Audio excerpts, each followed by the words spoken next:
no, we're not waiting anymore. I see you Hello, live. everybody. Happy Twilight 15th anniversary. Woo! 2 days late, but it's okay. It's okay. We can celebrate like all year. It's all good. For those of you who don't know me, I am Amy Taylor. I am known as Oh My Carlisle on Twitter, on Instagram, on Tumblr. Back in the day, I worked on hisgoldeneyes.com and then pagetopremiere.com back during all the Twilight movie fun. Now, currently, I co-host Twilight Tuesday with Melissa, who I'll introduce in a moment. We host every Tuesday night. We are rereading the Twilight books or reading Midnight Sun for the first time. So please join us on Tuesdays on Oh My Carlisle or Rosemary85's Instagram at 7 p.m. Pacific. So with that, I'm going to go around and give everybody an opportunity to introduce themselves. And also Melissa is going to has a little bit of a special message this evening. So I'm going to hand it over to my partner in crime on Twilight Tuesdays, Mel, first. Hey everybody, I'm Melissa or Mel, and I go by Rosemary85 or Rosemary. I'm also one of the hosts of Ladies About Esme. You can find our social media, ladies_Esme for Instagram, or just Ladies About Esme if you search on Twitter or Facebook. But I'm gonna try not to cry during this, and I know there's potential that one of her best friends is watching, but we wanted to take a moment to give memory to our friend Ilea, who unfortunately passed away yesterday from breast cancer. She fought for 6 years, and just to make it a little bit easier, I'm just going to use what I posted on Facebook earlier today. So here goes. Words have failed me, and Twilight truly has been the escape that's been needed this year. Monday was a celebration, and yesterday was sad. I kept things together during Twilight Tuesday, but as many may have seen, an amazing, wonderful, lovely, and big personality was taken from us yesterday. Ilea, I still had so much to get to know about you. I'm glad you're no longer in pain, no longer suffering. You fought like the badass you were for so long. Cancer is such a bee, and you stared it in the ugly face and said, "Try me," constantly. Your strength never wavered. Your personality will absolutely shine through your family for years to come. You will be missed, but never forgotten. Cancer, you can go suck a big one. So we just want to take this moment, if everybody can just take a quick moment of silence for Ilea and just remember the absolutely wonderful person she was.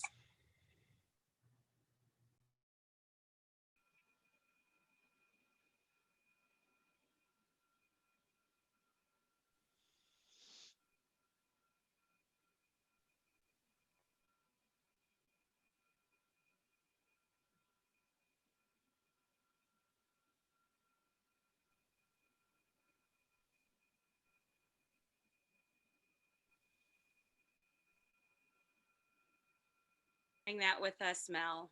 I know that was really hard, but I didn't feel right about starting a fandom discussion without acknowledging how the fandom is truly a family, and it's things like this that pull us together and can help us get through. So I wanted someone that knew her well to address and to acknowledge and to honor her in that moment. So thank you so much for doing that. And in the spirit of fandom family, we will go around and introduce everybody. First of all, I want to say thank you to all of you for coming out tonight and sharing your time with us. I know some of you rushed home from work. Lisa rushed home from work to get here. I, as a teacher, I'm a teacher, my focus has been on like, just what can I get through in school tomorrow? And it, like, when I started seeing the posts of, hey, it's been 15 years since Twilight was published, I was like, wow, I need to do something, and I missed it. And so like at the last minute, I started contacting people. I'm like, will you join us in a celebratory chat on Wednesday? And so thank you all for coming at the last minute and celebrating 15 years of Twilight and fandom and family and fun and every F we can think to say. except, you know, maybe. You never know. I might pop that out there at some point during the show. Yeah, Shelley will. So let's go around, and I'm gonna kind of do like in groups. And so I'm actually gonna start with Shelley. I'm Lori from the Lexicon. You can find me at twilightlexicon.com, at the Twilight Lexicon Twitter, Instagram, Facebook. I don't have a Snapchat. We should probably have a Twilight Lexicon Snapchat. But let's, as we introduce ourselves, kind of tell everybody how you first got your hands on a Twilight book. And my original question was, how long did it take you to fall into a fandom? Like, how quick was that switch from just, I really like this book, to I want to be involved in a fandom? Or what was your entrance into the fandom? And so I got the book in January of 2006. And by March of 2006, the Lexicon was open. I got the book, a friend gave it to me, and I reluctantly read it and then fell in love with it, like could not put it down, had so many questions. My story is posted in several different places where I was fortunate enough to grab onto Stephanie's ear, and she told me a lot of stuff, and the Lexicon was born because I said, everybody needs to know this stuff. So the Lexicon was born, and there wasn't much of a fandom. And I am so thankful that there is now, because fandom means people that love the same thing you love, and you can talk about it, and it's wonderful. And so I'm gonna go over to the other person kind of from the Lexicon, and we're gonna introduce Shelley. I'm Shelley Harper, and I am with Conquest Journals. You can find me online at Quest_Journals on Twitter, Conquest Journals on Instagram and Facebook. And my whole entire business, everything I know, everybody I know now, actually all started with Twilight. My business partner's wife and I went to Forks in 2008 with Lori. Nobody in Forks knew what we were doing there. None of the Quileutes had heard of Twilight. Nobody knew what was going on. So that was crazy. And there were like 65 of us, weren't there, Lori? I think There was a lot. there was a lot. I first I found Twilight randomly. I was in the advertising business, and I was on my lunch break at a bookstore, and I picked up this book because, you know, I love vampires. And I was like, oh, this looks pretty interesting. I think that was in March of 2006. And then, of course, I devoured the book, and I started looking online. It wasn't very long after that where I did find the Twilight Lexicon. And I joined the message boards, and we started having all of these really in-depth book discussions. We actually even started like a chat room based on the Twilight Lexicon, where we would have book discussions, and I had a few authors in there. And super funny, I had a MySpace page, and Stephanie and I corresponded on the MySpace page one time. Did I ever tell you that, Lori? Wow. She messaged me on MySpace. We were talking about her characters. It was so awesome, you know. Back That in is the most 2000s thing I've ever heard. Oh, yes. Oh, oh my God. So after we went to Forks together, I had lost my job in advertising. So I was, you know, a free agent, and the Twilight Lexicon was growing, and they had these great conventions, and they could use a PR liaison. So I did that for the Twilight Lexicon. We went to pretty much all of the Twilight conventions. And that's how I met all the people at Creation Entertainment. So I said, I can't really pay you other than like in experiences with famous people. yes. Yes. And I was accept. pitching Peter Facinelli like in a photo op. I was like, yes, Lori, yes. You can Yes. stop Ashley Green from like getting lost in the kitchens. Yeah, because her manager was MIA, you know. Okay, now we are going to go over to the Twilight Moms, and y'all, everybody, we have the Lisa, the Twilight Mom herself, is here tonight. Just barely. Just barely. Okay, So we're talking about, so I'm Lisa Hansen. I started Twilight Moms out of necessity because when I discovered the book, I was like, so it was 2007, I believe, in the summer. And I know that because I discovered it after going to girls' camp, and the girls were all obsessed with this book and kept talking about it and had brought it everywhere with them. And so I was like, okay, what is this book? What is this, you guys? Come on. And they shoved it in my face and was like, Lisa, you have got to read this. And I was like, okay, whatever. I took it home and I was laughing. I kind of thumbed through it and saw all these passages like marked in little sparkly pens and stuff like that and little hearts and stuff. And I was like showing my husband, I was like, this is so cute. Look at this. And then, of course I started that night. And after like the first, I think it was like the first three chapters, I was like, just gone, totally gone for it. And this is the first and only fandom I've ever been in. This was a whole new thing to me. And so I wasn't even so much a reader before. So it was crazy, let alone a vampire book. So anyway, but yeah, so I discovered it around then and was just obsessed with it. And after I finished Twilight, I was begging the girls for New Moon. And then Eclipse, I think, had just come out. And I remember packing my kids in the car, driving around to the different stores to try and find it and lugging them around. It was horrible. Anyway, yeah, I was just gone for it. And I was on MySpace too. That's how I found other moms, because I was like, I'm just going to put it out there, are there any other women my age, or am I just crazy? Have I lost it? And then soon enough, Britton Harmon answered me, and we've been friends ever since. And I've just gained so many friends from it. And we ended up started Twilight Moms as a forum on MySpace, and then soon moved off of that and got forums, and it just kind of just went boom, especially when the movie came out. So it was just crazy. Yeah. So that was my story. I am so glad you showed up. You are our number one requested guest. When is Lisa gonna join you? That's so weird to me. Welcome to my life. I was like, Sarah, over to you. Okay, so as you can tell, I am part of Twilight Moms. It's usually not so sparkly, but that's where the light is tonight.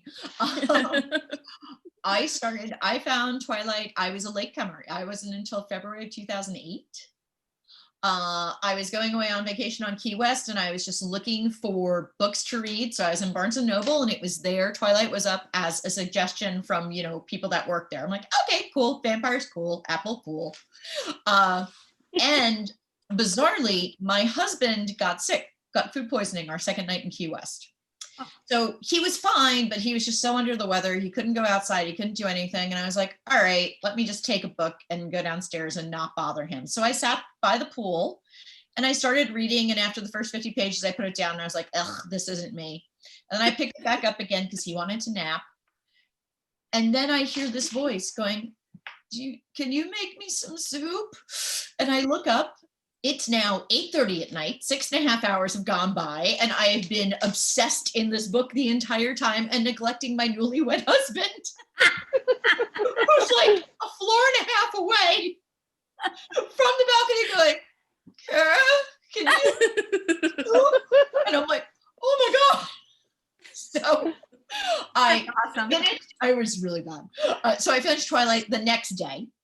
And then drove around Key West, which, in case you're wondering, does not have a lot of bookstores. Finally found a bookstore that had New Moon. I had to go up to Key Largo. I had to go up a key to find New Moon. Bought it. Continued to read that voraciously. There was no finding Eclipse in South Florida. And I came home and my husband was like, what is with you and this book series? And I was like, can we hit Barnes and Noble on the way home from the airport? Because I think it came out. And you know, the fandom began. I have never been in a fandom before in my life. As some of you may know, I do work in theater and TV, but behind the scenes, I'm a lighting designer. So I'm used to being around famous people. I don't really pay attention to them that much. But I've got to tell you, the first time I met Stephanie, I was so tongue-tied. It was mortifying, and it was extra mortifying because I was on a red carpet for New Moon. And I went on the internet, I looked around, I joined the lexicon. I was so excited because Pell like messaged me, and I was like, oh my God, Pell messaged me, oh my God. And I was on Stephanie Meyer's site, and I said, the lexicon people are awesome, but is there anybody else that's like over 25, or am I some kind of weirdo? I'm just wondering. And her webmaster, her brother, emailed me back and said, you might want to try, in addition to the lexicon, you might want to try Twilight Moms. They're over here.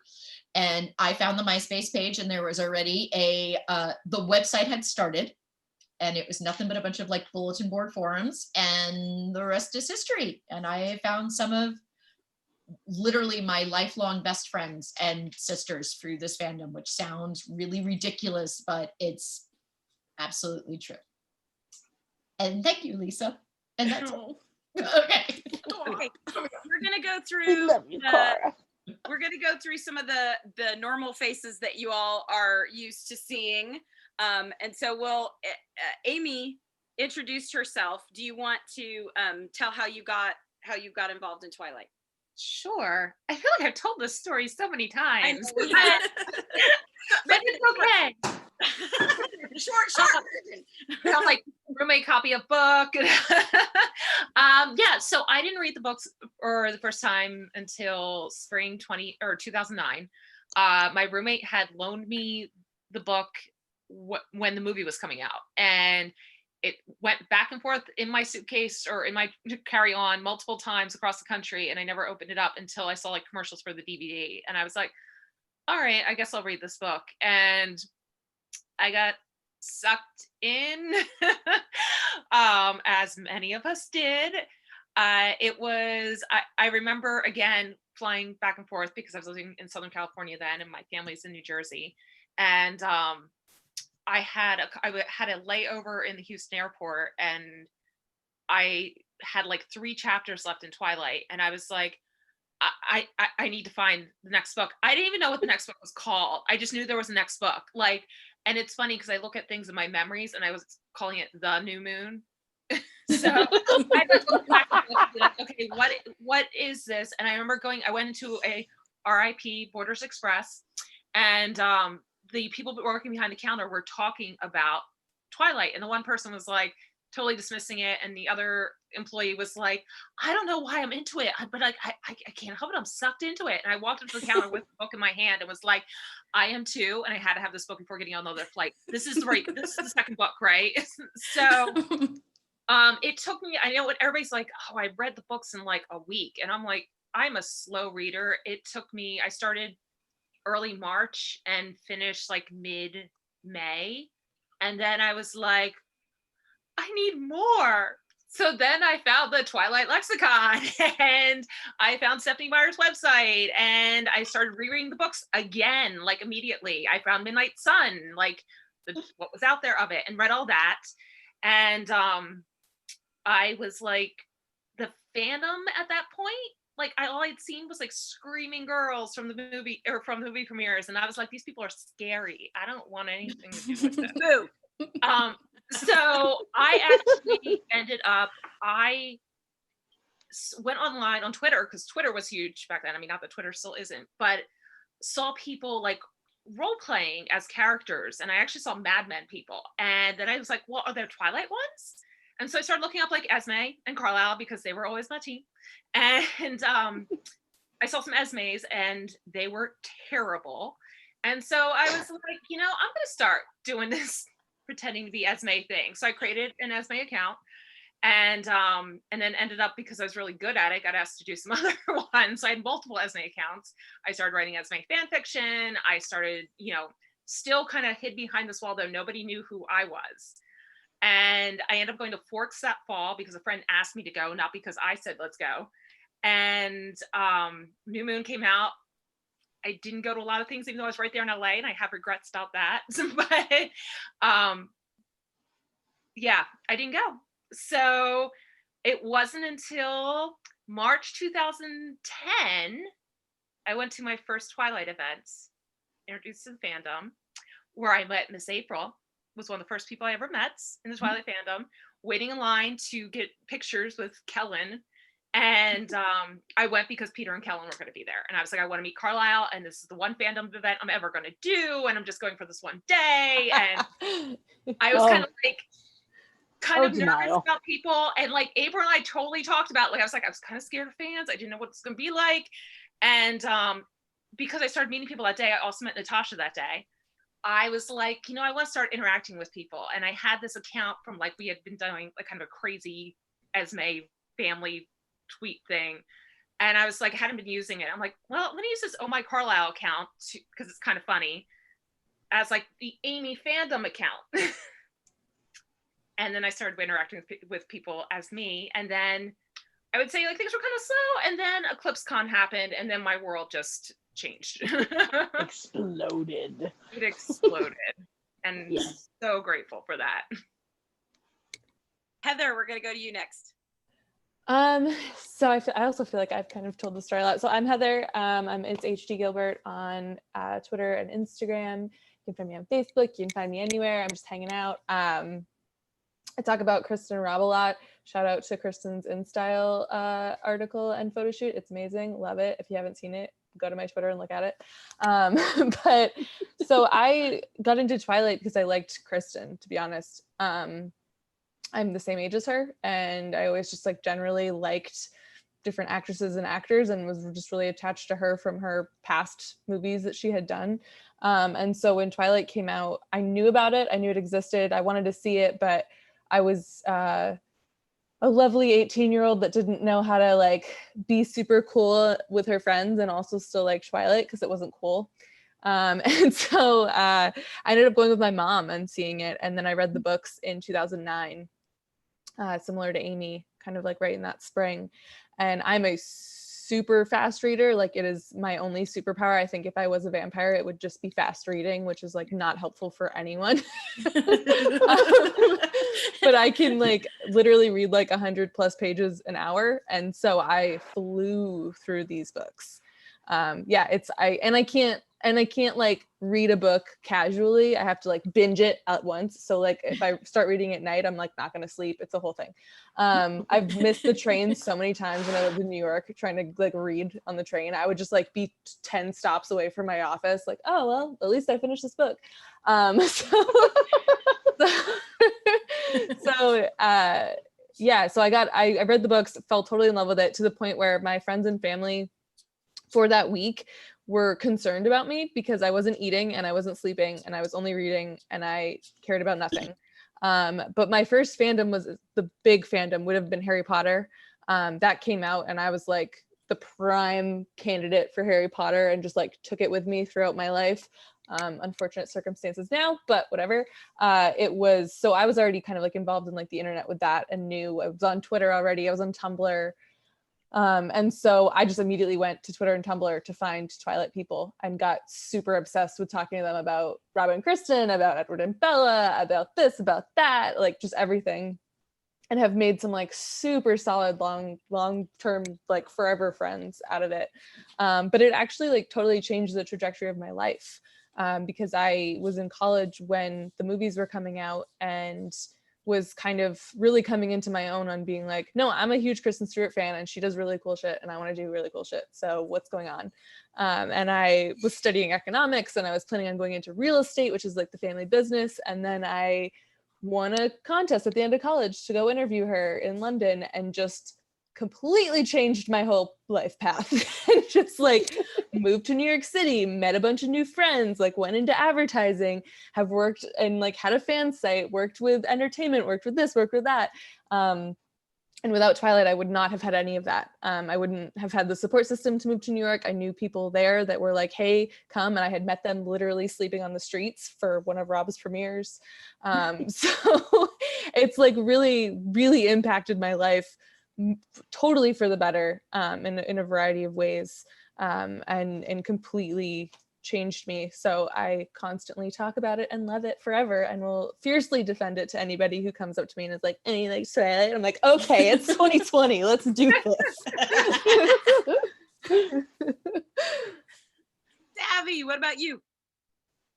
Okay, so hi, I'm Savvy. You can find me on Instagram at Troy's My Angel. I do have a Twitter that's at Troy's My Angel as well, but I'm not really on it. I think like my other accounts are linked to it. I don't know, but yeah, I got into the fandom kind of late as well. I didn't read any of the books until May of 2009. I was watching the MTV Movie Awards. I had heard about this movie, but I was at my first year of college, so I didn't care about anything like that. But I saw the first look at New Moon and saw that epic scene of Jacob phasing on the fly like that, and I was like, "What is this? I must find out." And it was the funniest thing because I just told my mom, I was like, "Hey, I want to go to the bookstore tomorrow and get Twilight. Like, I want to get this book." And she's like, "Oh my God, I have it." And then she's like, "It wasn't that great. I didn't really like it, but you might." So I did. I picked up the book and I started reading. I'm actually a very slow reader as well, but like I started reading that book and I didn't go to sleep that night. And the next afternoon, I was like, "Okay, I'm done with that. Obviously, there's another book. I need to go find that anyway." So, yeah, just started reading and really got into it and was going through a hard time in my life. And New Moon really spoke to me, and just started trying to figure out what was going on in this fandom. I hadn't really ever been a part of a fandom. I was really into Harry Potter when I was younger. I really into Lord of the Rings movies and the Matrix movies as well, but never really kind of part of the fandom. So again, started going online, reaching out, trying to find things. Found the Twilight Lexicon, was reading everything that I could about it. And when New Moon was about to come out, they started doing the mall tours, and they had one. I live just outside of San Francisco, so I started waiting in line to do that. And randomly on the fly, heard there was one down in Los Angeles the week before mine was going to happen here in San Francisco. So took the day off of school, off of my classes, drove down, stood there all day till probably about midnight or so with the concert and the series that they did, and then drove back home the same night. So like crazy insane. I don't know how I did that, but yeah, and totally got wrapped up in the movies when New Moon came out. And then February of 2010, there was a convention in San Francisco, so I went and totally fell in love. And the next following month, March of 2010, I went to the LA Con as well. I met Amy. I saw Amy for the first time there too, and Natasha and a ton of other people. And yeah, it just started to grow and grow. And basically my main thing was I had my hair really short, and whenever I went to any event, I would shave character names into my hair. So like I had, at one point I had Alice and Emmett in my hair when I met Ashley and Kellen. First convention I went to, I think I had, it said Wolfpack in my hair. So I ended up being the girl with the hair and trying to make sure that I got as many character names on my head as possible. Emma. Hi. So it's very early for you, right? Or very late? It's kind of late. Yeah, it's like 1:30 in the morning. Ooh. Fine. I'm always up late anyway. But yeah, I'm Emma. I put my Twitter here so you can find it, because if I say it, nobody's going to be able to find it. Some of you might remember me from YouTube. I used to do reaction videos where I would get very, very overexcited and yell, and you remember. For shame. I love it. I kind of fell into Twilight by mistake. I have always been really, really open about how I've struggled with depression, anxiety, mental health issues. And around 2008, I was really starting to find that I needed something to commit to find kind of a hobby, something to keep me going, you know? And I went into a bookstore in April of 2008, and the girl behind the counter saw me looking at various different things, and she was like, "Can I help you find anything?" And I had said, I'm looking for something to really get, stuck into. And she goes, "What sort of things do you like?" And I'd said, "Well, Buffy. I grew up in love with Buffy, and I still am. I always will be." And, and she went, "Huh, there's this thing called Twilight that like a whole bunch of teenagers really like lately." And I was like, "Okay," because I'm in my early 20s. So, and she went, try it. So she handed me the book, and I bought it with 2 other books, took them all home, read the 2 other books first. Twilight sat on the table for like 3 days. And eventually I was like, "I'm going to have to read this. I paid for it. I'm going to have to read it." And I started, and I'm thinking, this is so cheesy. Vampires don't sparkle. And then I got to like chapter 5, I think, the start of the meadow scene, if I remember rightly. And I was like, oh. And then I read the rest of it within like 8 hours. It was gone. And then the real obsession kind of stuck in. Really quickly, I was looking for more of an outlet to kind of get stuck in, because I'd never been a part of a fandom either, really. I'd only just made my first YouTube account at that time. So I navigated my way to YouTube and started watching videos and looking for people and trying to get, become a part of the fandom. And one of the things that I found were that people would do these reaction videos, and there was a movie being made, and it was Twilight Tuesdays, and all of that was happening. And I'm like, okay, I'll watch these reaction videos. And it's just people watching them and going, oh. Oh. And I'm thinking, react! I'm thinking, I can do better than that. Come on. So I sat down and watched the trailer and didn't hold back. And the rest is history. Perez Hilton found my videos completely by accident and decided that he was going to put me on his website. And that took my videos from being like a couple thousand views over the span of months per video to like 100,000 views within a day. And I was being contacted by news networks, and it was all crazy and overwhelming because I worked in a phone shop. I didn't know about any of this. So I made some really good friends and started going to the conventions in the UK in 2009. We actually had Taylor announced for the first convention, and then he cancelled, which would have been amazing because that was still Twilight before New Moon happened. But then we got Peter, Kellen, Ashley, Justin, and Christian Serratos as well. So that was amazing. And then I was hooked. The first convention, it was like something went off inside my brain, and I just needed more. So I started going to premieres. I started doing as many conventions as I could. I would, every time somebody offered me a chance to be interviewed or to go and visit or do something or meet more people, like, yes, give me more. And then it just got crazier and crazier. I kept making videos. They kept getting really, really well received. Every now and then the cast or even the director would contact me and say, like, I loved your videos. People would message me and say things like, they talked about you on the panel at Comic-Con. I'm like, no, they didn't.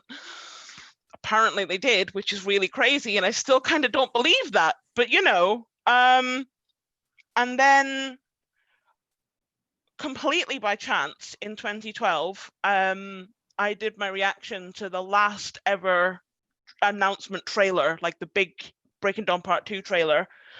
And Jack Morrissey saw it and contacted me, and he was like, me and my friend Eric, who plays Peter, we think your video is great. We think your video is really great. And I'm like, oh, that's really cool. That's really, really cool. And then I randomly saw that Perez was live streaming. So I went on, he saw me in the chat and was like, oh, you come to LA, be my date to the movie. And I was like, me? Really? So I dropped everything, got time off from work, spent a whole bunch of money, got to LA, managed to get to the premiere, managed to meet a whole bunch of people. And that was for me really the big experience. And since then I've just been just still kind of living it, really. Like, I have all my friends from the Twilight days, and I still have all of my memorabilia everywhere, and it's just, it'll never go away. It's always going to be kind of a part of me. But yeah, that's pretty much the crazy story. Mel, your turn. Unmute myself again. Okay. So I'm Rosemary85. So there's actually a reason behind the name, which kind of funnily enough, Amy brought up kind of that whole role-playing thing. So aside from the whole of how I found it, I actually used to role play as Rosalie, and we had quite a few of us that were different characters. So the easiest way to distinguish all of us, and sorry to all of you that I tagged on Instagram on Monday, because I'm calling you out now because these were all the people that we had to do this for. The easiest way to distinguish any of us was to combine our name with our character's name, and thus Rosemary was born. So I got into this fandom back in 2008, March. I was going through a really hard time in life, went to a friend's in Nashville, Tennessee. We hung out, and by the end of the week, she was just like, you know what, like, you need an escape. You need to do something that's going to take your mind off of like everything else that's going on right now. And she had said, you know, what are you into? What do you like doing? And at that point, I really didn't know a whole lot. I was just like, reading, I guess, because I'm going to school and like, there's not a whole lot of time to do other stuff. So she recommended, she's like, well, you like, you know, mythical creatures and strange creatures and like not, you know, regular history books or anything like that. I was like, no. Yeah, give me whatever. So she said Twilight. I went home, picked up the first book at Borders, RIP Borders. And I actually worked next door at Panera.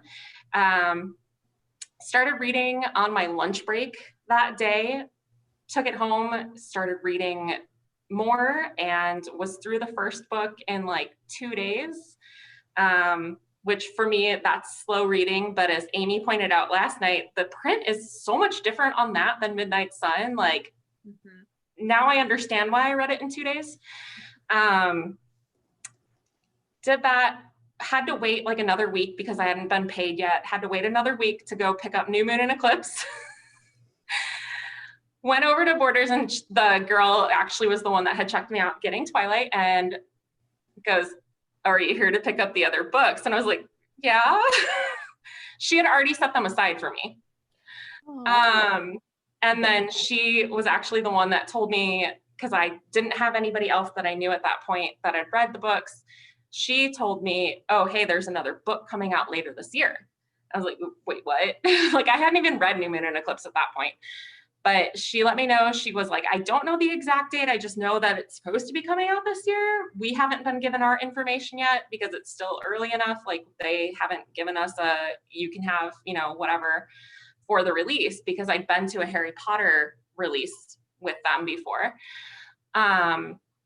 So devoured New Moon and Eclipse, and then forced my roommate at the time to at least read Twilight.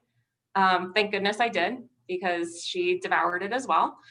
But I had actually looked up, because of that hard time, and Alice Cullen on Facebook, which is who got me introduced to all these other people that I ended up meeting, like the ones that I tagged, and haven't really looked back since, and realized when everybody else was talking about MySpace, and kind of a couple weeks ago too, that MySpace was definitely a lot bigger as well then. And I was definitely on there. I've seen some memories come up here and there where like Tinsel Corey wrote on my wall, and just random things that I've seen. And I'm like, yeah, I kind of used to talk to Robert Pattinson on MySpace.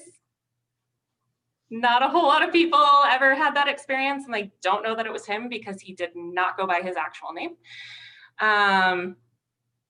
but just kind of those random memories and people leading me to the different outlets, Twitter and, you know, sticking on Facebook and going to different chat RP groups. And even at that point, I think we had like Yahoo groups for chatting and such. So people just led me to all of those. And then I went to my first actual event in, what was that, October of 2008, which was the Hot Topic tour, and ended up getting a kind of more special time to hang out with Robert Pattinson for that, because a couple of girls I met there decided, hey, we don't want what happened. I think it was like Texas had like that big weird ordeal where like mall security got trampled. And they ended up technically canceling the event. So these other girls and I had seen all of that go down. We met up and we're like, hey, let's like line control, because technically we're not supposed to be here, but mall security says we can as long as it's orderly. And we kept it kind of all in line. Turns out then we get upstairs, we're hanging out, news crews start coming in, I get overheated, have to be like face down on the floor so I can like cool off. And Rob's manager at the time came up to me. He's like, so you're going to get like 5 minutes as opposed to 30 seconds. And I was like, what? Huh? Who? What do you mean? And since then, it's just kind of been no turning back and staying in the fandom and going to events and doing 800 billion things. So we have a whole bunch of new people, and that leads us into the Ladies of Isle Esme. Do you want to talk about how the Ladies of Isle Esme started, or Kat, do you want to do that too? Sure. I can actually hand it on over to Kat, and she can kind of introduce how we started. All right. Oh, okay. Hi, everybody. I'm Kat. You can find me at CatRod77 or at the Ladies of Isle Esme. So the Ladies of Isle Esme started because we were a group of friends. We had all gotten to know each other through a different group, and we just had a tighter vibe, I guess you would say. And so we started a Facebook page so that we could talk, and things just trickled from there. And, you know, we are the type of people, if we see a need, we want to meet it. We want to be part of, the solution and not part of the problem to things. And so we just started going from there, and we've gotten even closer and tighter since then. And it was this past September that we were able to host our first virtual event because of COVID and, not being able to see each other. As a group, we know the importance of staying connected and staying in touch, and not being able to be in forks. It's the one time of year where we can all count on being together. And I know my first trip out there in 2012, I thought it was going to be a one-time thing, once in a lifetime. I'm a mom, I have 4 kids, it's probably going to be the only time I get to go. But my husband saw my reaction and, heard all the stories. And he's like, as long as we can afford it and you can make it happen, go every year. And so every year I look forward to it. And so I knew this year was going to be, pivotal for a lot of people, because it's something that we do bank on and we do count on, and it's like my husband and I joke around that, around July is when I start to just forks. It's my way of reminding myself, just hold on until September, you'll get your break, you'll get that release and you get your mommy time. And it wasn't going to happen this year. So our group was able to step in and kind of bring a fun event to all of our friends and all of our fandom family. And so that was really great. But how I got involved originally in the fandom, the joke in our friend group is that my husband's a unicorn because he's been very instrumental and very supportive of my participation in the fandom. He's actually the one, I think it was 05, 06, where they started talking about making the movie. And he had seen something on MTV, came running to the room, and he's like, babe, there's this book, they're doing this movie, it's got vampires, it's got werewolves. I love to read.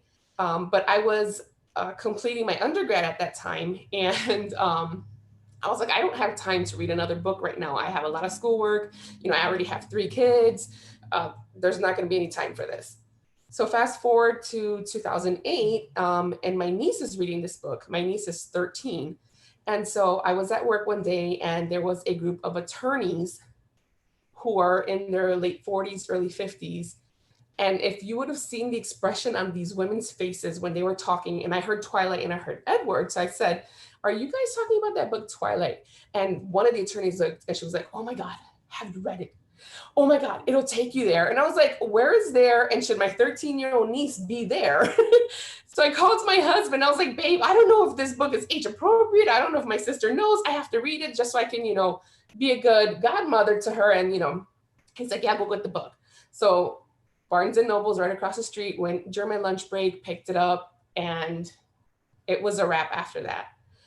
I did have to wait for Breaking Dawn to come out, but I was just like, oh my God. And my husband was getting on me because, how Bella's walking through the streets reading. So I'm walking to the subway in Chicago, like reading a book, and my husband's honking the horn. He's like, somebody could, mug you, stab you, and you're in the book. And I'm like, oh my God, babe, but it's just so good. But I was kind of like a quiet fandom member for many years because, again, I was already married, I had kids. By the time I started reading the books, I had my fourth child. So he was a baby, newborn. And I didn't have a lot of time. I was very timid at that point in my life. And it wasn't until November of 2011 that they had a Breaking Dawn concert at the House of Blues here in Chicago. And actually my kids were the ones who told me about it. They had something on our local news and they came running to me. I was doing laundry and like, Mom, they said something about Twilight. We don't know what it is, but you have to come and see. So, you just stood in line for tickets, go to the event. And so standing in line in the freezing cold for 8 hours to get 2 tickets, I met people in line that I probably would never have spoken to on the street or, in everyday life. And then we, the day of the event, we were not allowed to camp. They made it very clear. So I'm in bed, fully dressed, ready to go because I can't sleep. And I'm like the little girl in the Disney commercial, I can't sleep. And so my husband at 4 o'clock, he's like, let's just go. So we go, we were standing in line from 4 a.m. all the way till 7 o'clock at night in Chicago. It was freezing cold. It was raining. There was a crack in the ceiling that led like a waterfall to where we were standing in line. So we were drenched by the time we got in. But after that, it was a wrap. It was just like, up until that point, I had found the Twilight Lexicon, I had found Twilight Moms. And so I was kind of getting my fill online, but I hadn't had that like face-to-face interaction until that event. And it was in that event that I met friends that finally introduced me to Mel. And it was just Twilight after that. There was no holding back. We have one more Isle Esme representative, right? Holly? Holly is our lovely little Rosalie stan. We love her so much for that. And she's actually kind of repping us too tonight by wearing her sweatshirt from us. Yeah, hi. I don't really have like a crazy story, I guess. Like listening to everyone's stories, I'm sitting back like, oh, okay. It's so awesome. But it's funny for me because I was telling my sister like on Monday, I remember vividly the first time I experienced Twilight. So I was really young. I was in 5th grade. It was 2010, and I went over to a friend's house and we were having a sleepover. And she's like, "Do you want to watch Twilight?" And I was like, "I don't know what Twilight is." So we just watched it on this mini DVD player in her bed, and I just like, for some reason, I just remember like the scene where Bella is in gym class. For some reason, like that is always in my head. It's like my first memory of Twilight, and I loved it so much. So I went home, and bless my dad, like I live in Colorado, so I think it was around January, and it was about to blizzard that night. And I was like, Dad, I need to go to the bookstore. I need this book. I have to read it. And so we drove out. I think we went to Borders too, because it was in our local mall at the time. And we drove out in the snow, like it was probably not good. Got the book, came home, and I finished it in a day, which is something that like I'd never been into reading before. And that's just something that I remember. I just remember being totally like transformed into this world of Twilight. I'd never experienced that. And what I I didn't like it wasn't never anything like I needed at the time, but then I think I'm someone that I believe in like things happen for a reason and things enter your life for certain reasons. So Twilight led me to the Hunger Games, and I am the biggest Hunger Games fan. Like I know it's not related to Twilight, but Twilight led me into the Hunger Games, led me into like Doctor Who somehow.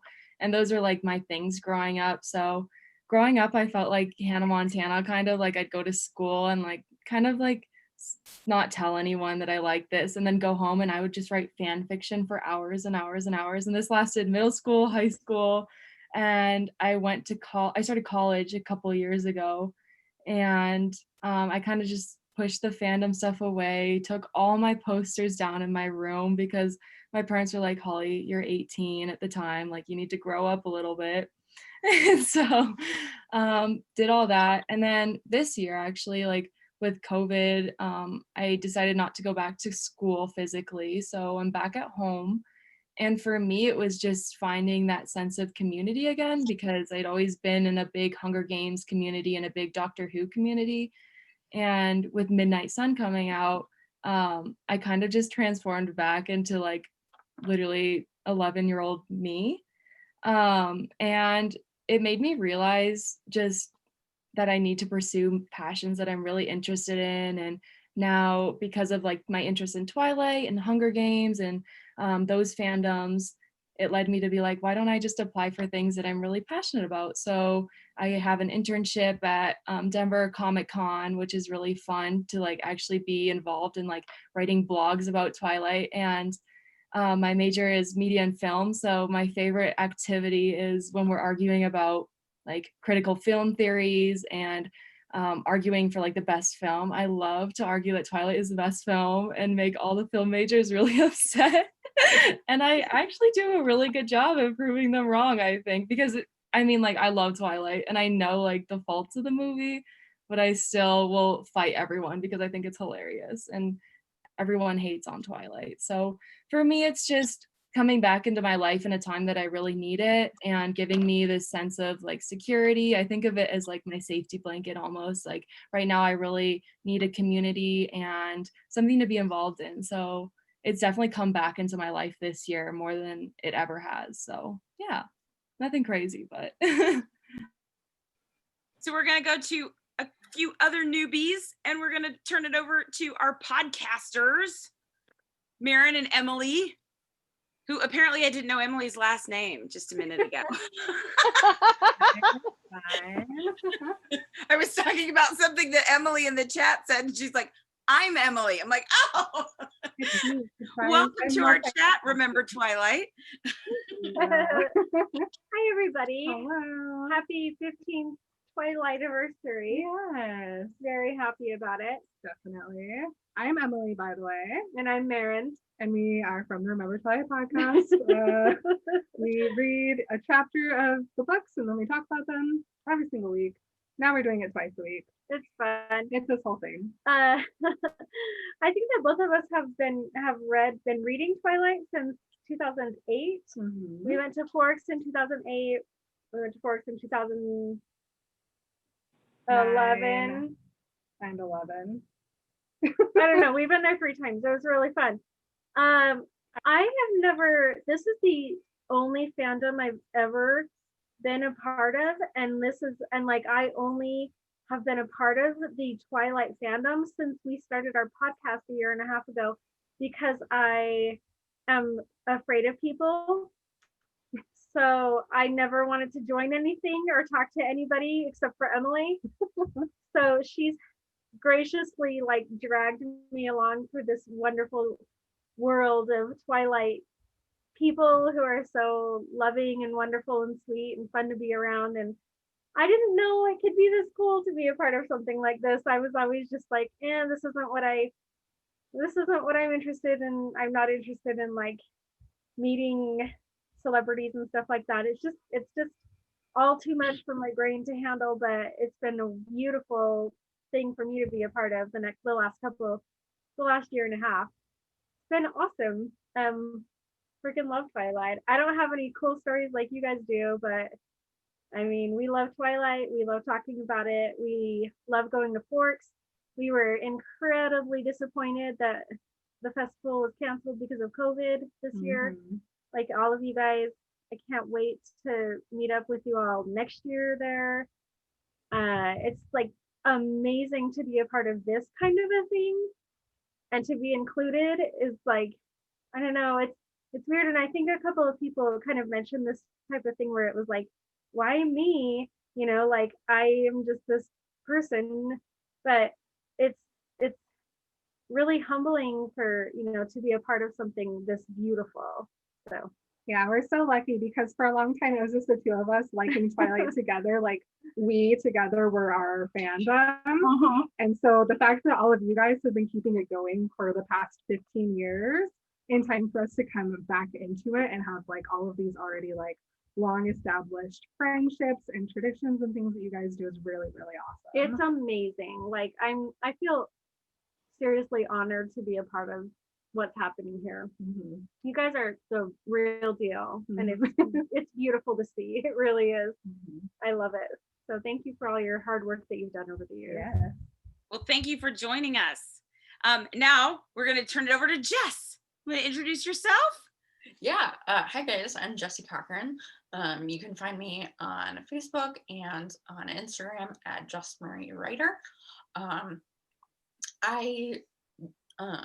I first picked up Twilight. My sister was hounding me to read the book in early 2008. We were in high school and everyone else was reading it. And she was like, Jessie, you would love this book. You would love the series. You have to read it. I really want to go to the movie and I don't want to go by myself. So you really need to read it so we can go together. So I started reading it. I grabbed her copy and read it in like a week, fell in love with it, fell in love with Bella. We were both very plain, boring people, didn't really think much of ourselves, and just plain teenagers at the time. And then we went to the movie and I just totally fell in love with it. And especially with the Cullens and Carlisle and Esme. They are my team, as Amy will know. We are the Carlisle and Esme team. I found the Twilight Lexicon, I found Stephanie Meyer's website and found out as much as I could. And then I was already a really big Harry Potter fan. So and I knew there's fan fiction for Harry Potter, but I was wondering if there's fan fiction for anything else. And that's when I found fanfiction.net and started reading and just absorbing Twilight fan fiction. And I started not only reading it, but writing it as well. And secretly, I would be writing it because towards the end, when Breaking Dawn, even before Breaking Dawn came out, like everyone in my high school was dissing Twilight. They didn't want anything to do with it anymore. They wanted something new and exciting, and they were totally over vampires, and especially sparkly vampires. And so I went along with it. I pretended I didn't like Twilight anymore. I took down all my posters in my room. I did not tell anyone that I read or that I wrote Twilight fan fiction, and that and fan fiction and trying to read the books online. That was my only like outlet for the for that fandom. I never went to any of the premieres or any of the conventions or anything like that. I didn't have the money or the time to. And then when a couple of months ago, before COVID hit, I was on Tumblr and I found Twilight Renaissance, the tag, and I'm like, ooh, there's a resurgence of Twilight, like it's come back. So I looked into that and I found FTF and I found the Olympic Coven, and I did all the research I could on it. And I found out everything to do with the Coven and Instagram, and one of the first people I contacted was V, and I contacted Amy, and just was like, oh my gosh, sign me up for everything. Like, this is perfect. I've finally found my family. I've finally found the people that I can be safe with and trust and know that they will love me too, because we love the same thing. And so I'm finally at that point in my life where I don't care if people don't like Twilight anymore. I do. I love it. I'm not hurting anyone by liking it. And yeah, so that's my story. It's not as exciting as some of your guys's, but yeah. Safe No, space. I'm glad you're here as like one of the new ones. Yes. The new fandom, the new movement forward. Yeah. And thank you, Lori, for inviting me as well. I was like, wait, you want me? Well, I just like started an every Instagram single and stuff. online event we've done. Every single online event, I'm like, she's coming to this one. Oh yeah. And yeah, it's so much fun. It's a highlight of my week. We're gonna slide over to the other Lisa. Twilight Tuesday. Yeah.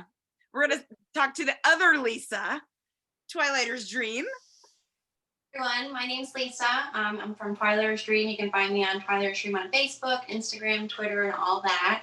My story is a little similar to Amy's in the sense that I got into Twilight when I saw the commercial for the DVD release. I had always been a big reader, but I hadn't really read because of school and everything. I kind of got out of that pleasure reading. So I was really big into movies as my distresser. So I was sitting there watching TV, and I think it was a Target commercial for the DVD came on, and I was like, oh, what is this? Like, why have I not heard of this, and why have I not seen it? I was just like, oh my gosh. So I immediately watched the movie. I bought it, didn't even know it, I was just like hooked right away. So then I went and got the books and literally like locked myself in the bedroom, just devoured the books. And I remember probably the moment that really stood out in my memory from reading the books was in New Moon when Edward leaves. Like, since I was locked in my room and no one saw me, like I was like, I need to share this with someone. Like, I just walked down the living room. I was like, oh my God, I cannot believe he left. And my parents were kind of like, what? And like, I had no idea what's going on. I went back in the room reading. So yeah, but, so I was just like, I had to share that, but like, there's like, they have no idea what I'm talking about. But so yeah, I got hooked from then, and I have been all in and passionate since then. All my friends were away, had moved away from school and after college, and so I had like it was just myself. So I like started creating my own fun, looking for other people to connect with.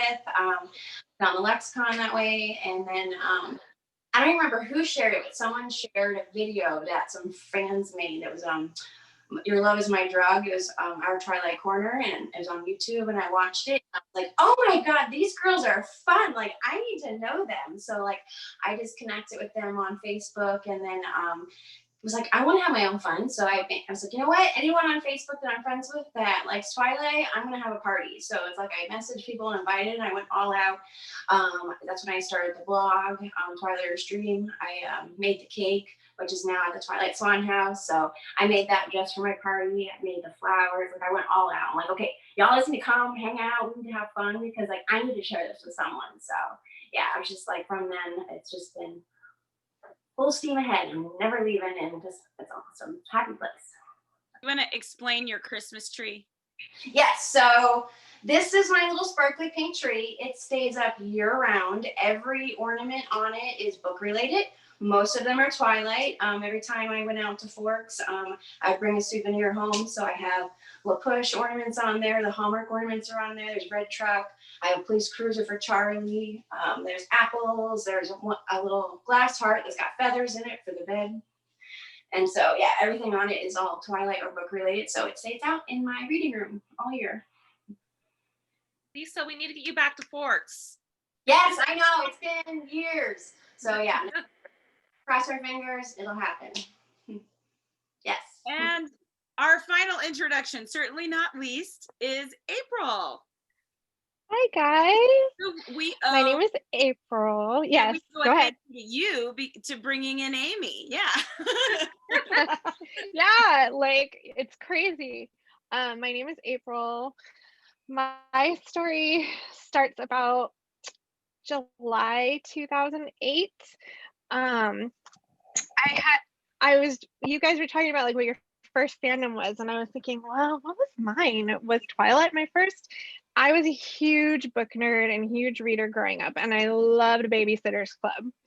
And I was thinking, oh, I guess that was probably my first fandom, but of course there was nothing like online or, you know, anything like that growing up. And then I got married really young and I had kids really young, and I was pregnant with my third daughter in 2008, and I was on bed rest and I was bored out of my mind and I wanted to read. And I really hadn't been reading since high school because I didn't know what to read as like an adult, I guess. And somebody suggested Twilight, and I was kind of like, I don't know, vampires, I don't know if that's my thing. And they said, trust me. And I remember I started the first book on a Monday, and I was on bed rest. I started the first book on a Monday, and I had people go get me the other books, and I had finished Eclipse by Friday. So I was like, holy crap, this is what I've been looking for. And we had been looking for a name. We knew we were having a girl. My late father-in-law's middle name is Lynn, and we wanted to use Lynn for the middle name, but we just couldn't find a name that we really loved that went with it. And I'm reading these books and not realizing that it even has a following, and I just keep reading Isabella, and I just think Isabella Lynn sounded so pretty. So and I loved Bella for a nickname, so we asked our other two girls, well, what do you think about this name? And they were like, oh, we love Bella. So she became Bella. And then I went to the midnight premiere. Actually, first I went to the midnight release of Breaking Dawn for a book. I didn't even know that they did those. And my friends and I made, you know, t-shirts that said Team Edward. And that was my first taste of like people wearing white makeup and glitter on, and like, you know, the whole thing. And I was like, wow, I had no idea that this was like a thing. So I was 9 months pregnant when I went to the midnight showing of Twilight, and Bella was born 3 days later. She was known as the Twilight baby in the hospital, and then it blew up. And I had no idea naming my daughter Bella would be so criticized at the time. Thankfully now people don't really put two and two together unless you like really know, and I go, yeah, I have an 11-year-old, her name is Bella. You know. After that I started talking to a lot of people on Twitter, and I became friends with my friend Elena, who owned twilightish.com, and it was another one of the big Twilight websites from that era, and we got to be really good friends, and she asked me to start writing for them. So I wrote for Twilightish for years. I went to so many conventions, mostly in LA. I cried the first time I met Kellen Lutz. It was my first thing. Writing for Twilightish, literally, Twilight changed my life. It changed how my daughter's name, because of writing for Twilightish, that led me into having my own entertainment website and getting to do a lot of cool things. Amy and I have been roommates at San Diego Comic-Con before. Just even after Twilight, I got to do all these things, all because of this book that came into my life. And I've made some of my best friends through this fandom. And it never went away, but this year, my oldest daughter graduated high school this year, and needless to say, it was kind of a crappy senior year for her. We had planned to go to Hawaii to celebrate her graduating high school, and it got canceled. and we last minute kind of decided to do a Pacific Northwest road trip with just me and my daughters, and to do a Twilight tour. And we set off the first week of July, and because things had started opening back up, and we felt like we could do it very socially distanced, and we stayed in Bella's house, and we went to all the filming locations, and we went to Forks, and it was kind of like, oh my God, why didn't I do this sooner? Like, and so going on that trip inspired me to open or to start my own Twilight Instagram. And I kind of came back into the fandom, and it was just like, oh my God, what, like, it was like I never left. Like I still had my friends and everything, but it was so just like, this is home kind of feeling. And then my daughter Bella was diagnosed with type 1 diabetes in July, and that rocked our world. And I had an idea to start creating and doing things like shirts and stickers, and open a shop, because I had to quit my job to take care of her full time, because she's 11, so she understands everything, and she can give herself shots and stuff, but there's a lot of math involved. There's a lot of different things that go along with her. And so I ended up having to quit my job. So I opened Claire DeLune's Great. My Instagram is Claire DeLune's Great, and I have a Twitter too. And I have a shop that's Claire DeLune's Great, where I'm selling Twilight stuff again. And it's just like been the best thing. Amy was my first Twilight friend way back in 2010. We sat on a floor in a hallway waiting to take pictures with, I think it was Peter and Kellen, maybe. And we started talking, and she was telling me like about fic, and I didn't even know what fan fiction was then. And we were like, hey, like, you're normal. Like, it was just the funniest thing. I met Natasha that convention. Natasha, who I'm sure you guys know, she has a really popular YouTube now and everything, and she'll always be that 15-year-old girl that was carrying around a Kellen Lutz cardboard cutout at the Twilight convention in 2010.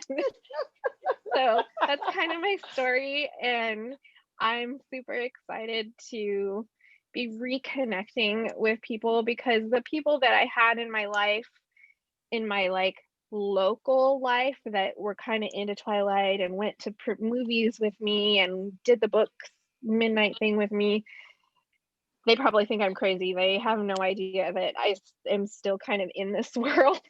They've all moved on, and they look at it as childish. And so for a long time I kind of hid that I still love Twilight. And going on that trip this year and just making that Instagram and getting to reconnect with everyone has just been one of the best things to come out of 2020, not just because we got Midnight Sun, but because of the renewed connections, the new friendships that I've made over the past 3 months. Like, it's just been really encouraging. And if 2020 is a complete waste with everything else, I can say that I got to reconnect with some really special people and make new memories. And that's something that I'll cherish about this year. So that's me. That's my story. So my second question was about like your first fandom event, and most of you included that in how you got involved in your fandom. So I'm going to skip that one. And we're going to go right into what is your favorite Twilight related memory. And I mean like something that you experienced, not from as you were reading the book, it was like, oh, that's the best thing that I've read, but like experience. What has been your favorite Twilight experience? And we're going to start on my screen. It's in the corner. I'm going to start over here with Lisa from Twilighter Stream up in the corner. Your favorite Twilight memory. Mine, hands down, I don't even have to think about it. It was my third trip to Forks at the time it was called Stephanie Meyer Day, but now it's Forever Twilight and Forks. And I remember being there's this little backstory, but we were in the hotel and we started hearing people talking on Facebook and tweeting and texting, Stephanie's here. We're like, what? Like, Stephanie's here. We're like, I'm not even dressed yet. Like, we're like, what? So she was at the visitor center. So we just like got dressed, hightailed it from the Forks Motel, went out there, got in line. So I was with my 3 Twilight besties that I met online. And for the first time, like, we were all together, not for the first time, but we were all there, and Stephanie was there, and we got a picture with her. So I thought that was amazing. And not only September 13th is an amazing day, but it happened to be Friday, September 13th, 2013. So we're in Forks on Bella's birthday with Stephanie. All my Twilight besties are like, this can't get any better. Later that day, we were there was a bonfire down La Push. So we're on La Push. Stephanie and her friends show up. So we're sitting around a bonfire in Forks, in La Push, on First Beach, having a bonfire with Stephanie. So it was just like such a surreal, amazing, epic, once in a lifetime thing that'll never happen again, probably, but just like, oh, I can't believe this has happened. So truly, truly amazing. We might as well just not answer because I don't think you can really top that. That is pretty amazing. Whatever happened. It was epic. Mel, what is your favorite Twilight memory? I mean, aside from what Lisa just mentioned, because I was there as well, and I know Kat was there too. Yep. Lisa's memory, and then what else? And then probably, and it's probably also kind of my most embarrassing, was getting to go to the Eclipse premiere. It was fully on a whim. My friends and I were just like, so we should try to do this and let's see what happens. And maybe we booked our flights not even knowing if that was the official date that it was happening. We knew it was sometime during the LA Film Festival. We had no clue. Yeah, so on a whim, we ended up going, we got in line. Lovely girl from Australia ended up helping me not get kicked out because I got shoved out of the line when we started going to get our wristbands. Oh, Jesus. Stampede. I know, but my favorite thing that happened out of that was I finally, and a lot of people are like, oh, but meeting Stephanie, I finally got to meet Nikki Reed. So I had actually the Twilight Moms right in front of me. So anybody that bought the new magazine, if you see on page 8, there's that picture of Twilight Moms. I'm literally right behind them. So I also, get featured with Twilight Moms on page 8 of the new Twilight magazine. But the lovely women that were in front of me, they asked me, who are the top 3 people that you want to meet to get a photo with? They didn't care about me getting autographs, reaching over their heads, anything like that. And I was like, well, Stephanie, Anna Kendrick, and Nikki. Shockingly enough, that was not like my priority to get Rob, Kristen, and Taylor. But Nikki I had known since the film 13. And so Nikki she was over on the fan sites side doing all our interviews. Her little brother happened to see my poster that I had, which had Nikki's name, basically forced her to come over to us. And when she got up to me, I completely, my brain stopped functioning. I didn't know how to talk. And then all of a sudden I remembered how to talk and I word vomited. And then I started bawling. And Nikki just took my hand. She takes my hand and she's like, it's gonna be okay. And I was like, it's not okay. We get our photo together. It's like half of my face is cut off because I was trying to take it by myself over those giant, insane barricades. Never will forget that moment though. Thankfully, Chicago Con happened and I got to apologize to her for being a complete fangirl, which she was totally okay with it. So probably my favorite memory. Shelley, how about you? Aside from Stephanie actually messaging me back on MySpace, which was fun, right? gosh, and I did meet her a couple of times, but I would have to say the most memorable thing, Lori, you gave to me. And you know what I'm going to say, when she took us to the Oprah show. Oprah. Oprah. When Rob and Kristen's pregnant. and Taylor were all on the Oprah Winfrey show. I was Lori's +1 for the Twilight Lexicon.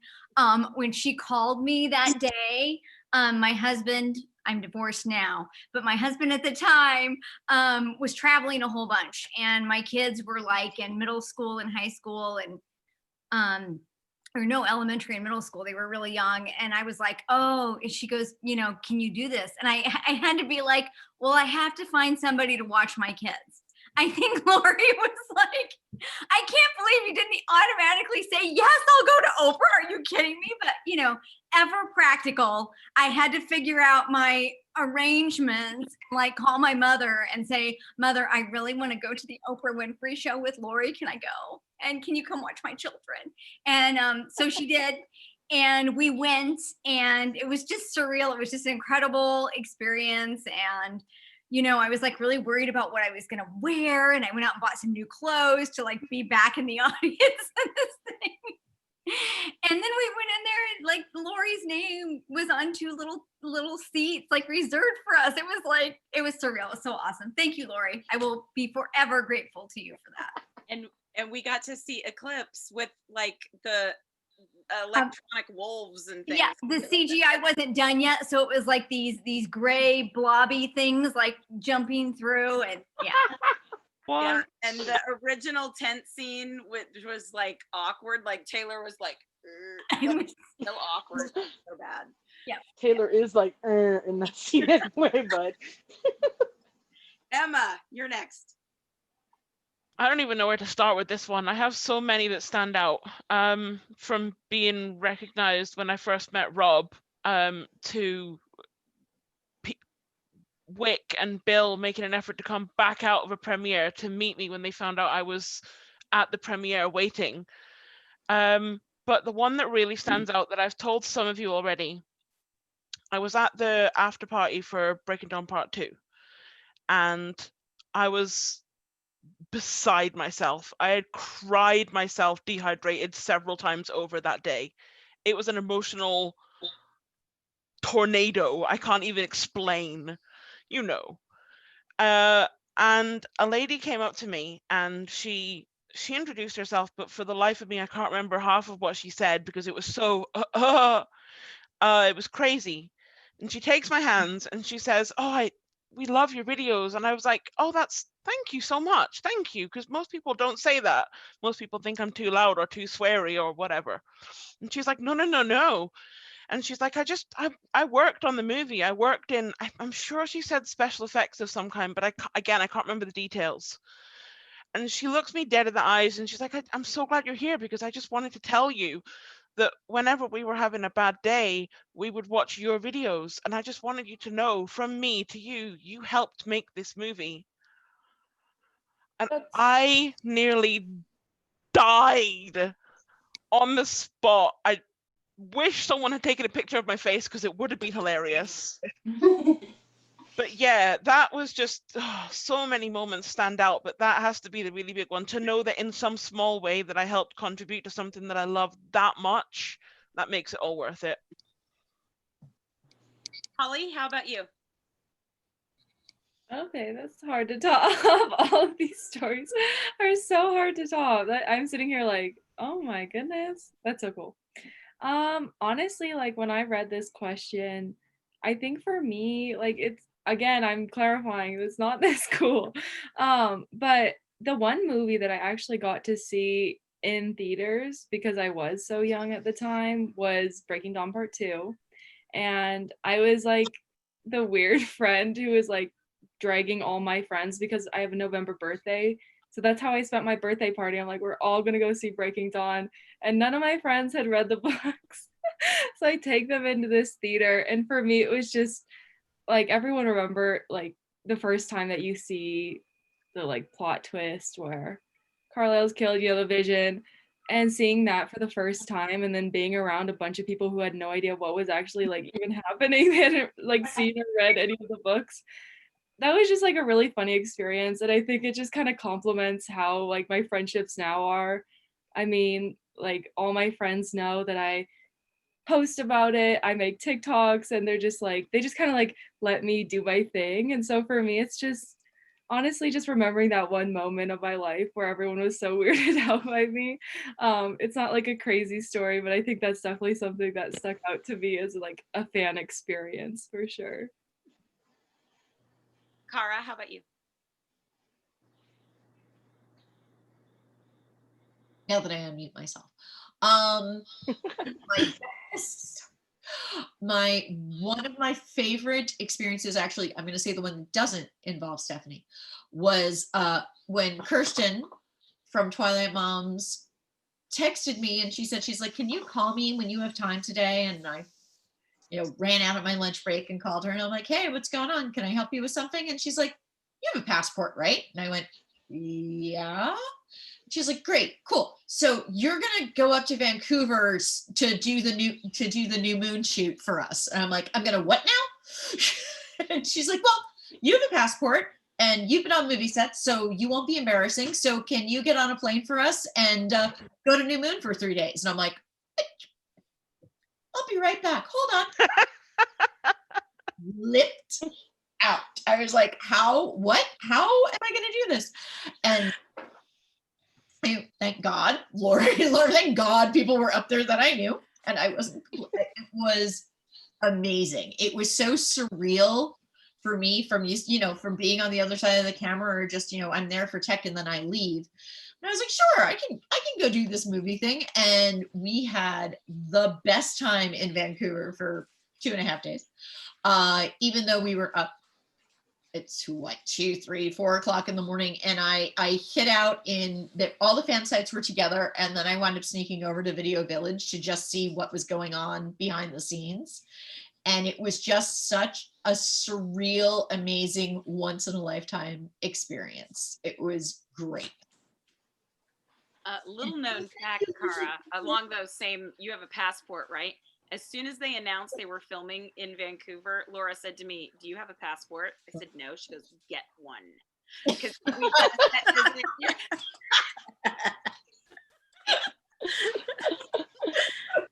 You need to get one. Thankful for that. Okay, April. Yeah. Your favorite Twilight related memory. Oh, this is really hard.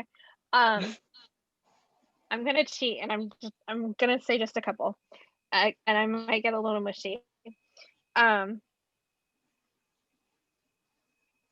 Doing the Pacific Northwest Twilight tour with my daughters this summer, and specifically staying in Bella's room was just like surreal for me.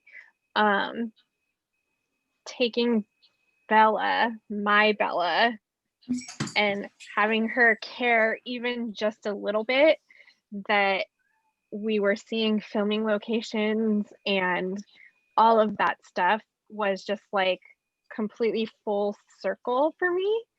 So that will always be one of the most special memories I'll ever have. And it doesn't have anything to do with any of the cast or anything like that, but just making those memories and the fact that my kids actually love Twilight too. that will always be one of my most special memories. As far as like with any cast or anything, I will never forget the very first Twilight. It wasn't even a Twilight convention. It was a sci-fi convention in LA that had a Twilight day. So it was before they were even doing like full weekends. And I'd never met a celebrity before.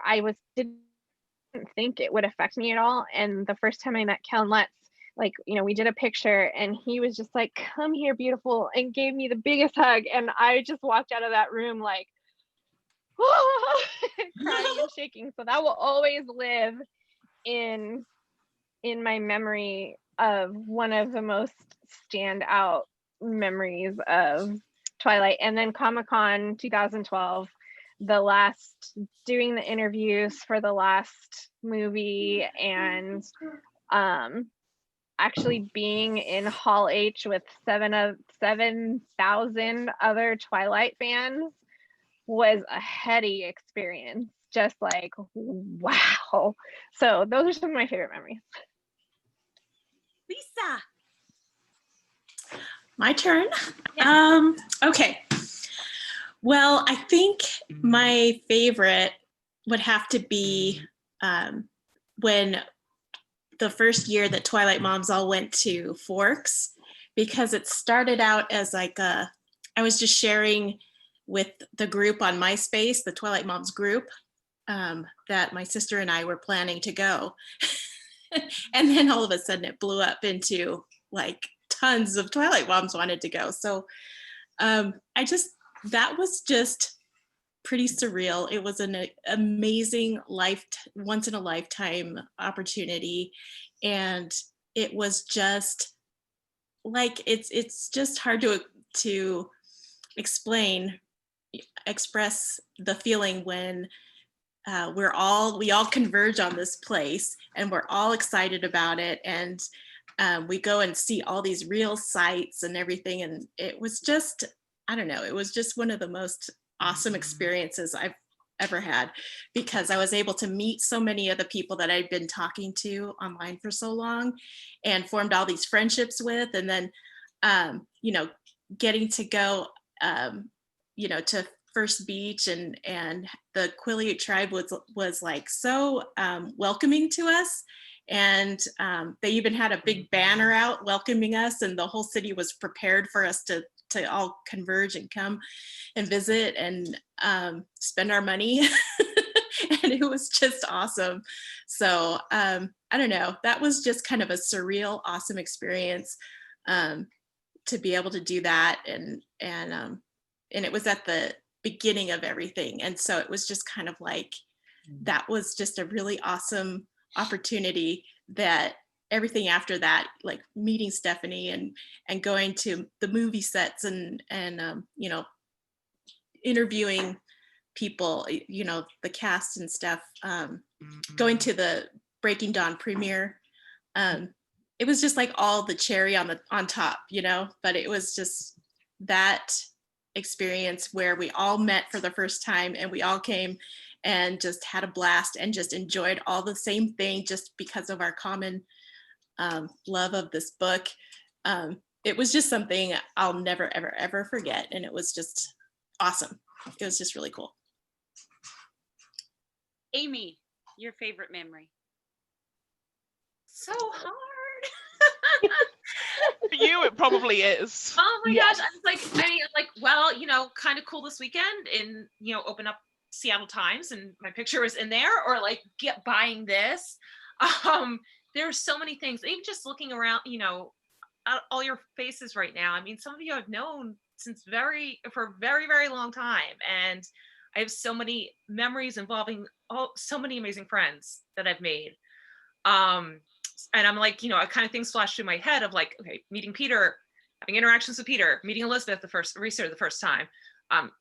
I said I will never forget being at Grauman's with Lee Orlando, and is totally freaking out because it was the first time we ever saw Stephenie Meyer in person. But I'll pick one night, which was the night before the Hall H panel for Breaking Dawn Part 2, which was when all the cast, like all the nomads, the Cullens, everybody came out to where people were camping out, and said I had only seen Stephenie at the Grauman's event, and I met her very briefly during camp out for Breaking Dawn Part 1 premiere. And Stephanie's coming down the line, and she gets to me and she looks at me and she's like, we've met before. And I'm like, there's moments of like, the words are not coming. I was like at the Breaking Dawn Part 1 premiere when you were hand out Midnight Suns or whatever. And I'm thinking, we talked about the weather. And she's like, no, I totally remember you. And I'm just like mind blown. Like, oh my God, Stephenie Meyer remembers me. And that was the moment I said to her, I was like, Stephanie, I just want to say thank you for having your dream, because you brought all of us here together. These people I was camping out with, people that, that I knew, all of you that I met. And that night then there was Summit Entertainment was throwing a party with all the cast, and there's a lot of stories from that night. That's the night that I got my bucket list photo with Peter and Elizabeth, which was crazy. I walked over there and Peter's like, come here. And he was sitting there with, if you guys know Eric Kops, he was there, and he's like, Peter's going to introduce me to like Eric. And I'm like, I already know Eric. But we were looking for, I was with, oh my gosh, why can't I think of her name? From Twi Fans, Allison. And I was hanging out with Allison, and we had kind of been like, we kept running into people, and I was like, have you seen Stephanie? Haven't seen Stephanie. And we're like, then we heard like, oh, she had left. So I don't know, like an hour or so later, I suddenly see like Stephanie kind of like walking across. So I don't know where she had been, but she was leaving. And like we made eye contact, and she kind of stopped, and she's like, at me. And I'm like, this moment. So I mean, it's just these moments where you go, this is surreal. How did I get here? Like, how did this start with just reading a book that my roommate loaned me? Like, I don't even have that original copy. I gave it back to her. And then to have these moments where like the author is waving at you, or being able to thank her for all of this. Like I said, I could make a list of stories. There are so many stories, but that one is a pretty darn special one. Of Maren, that. Yeah, Maren and Emily.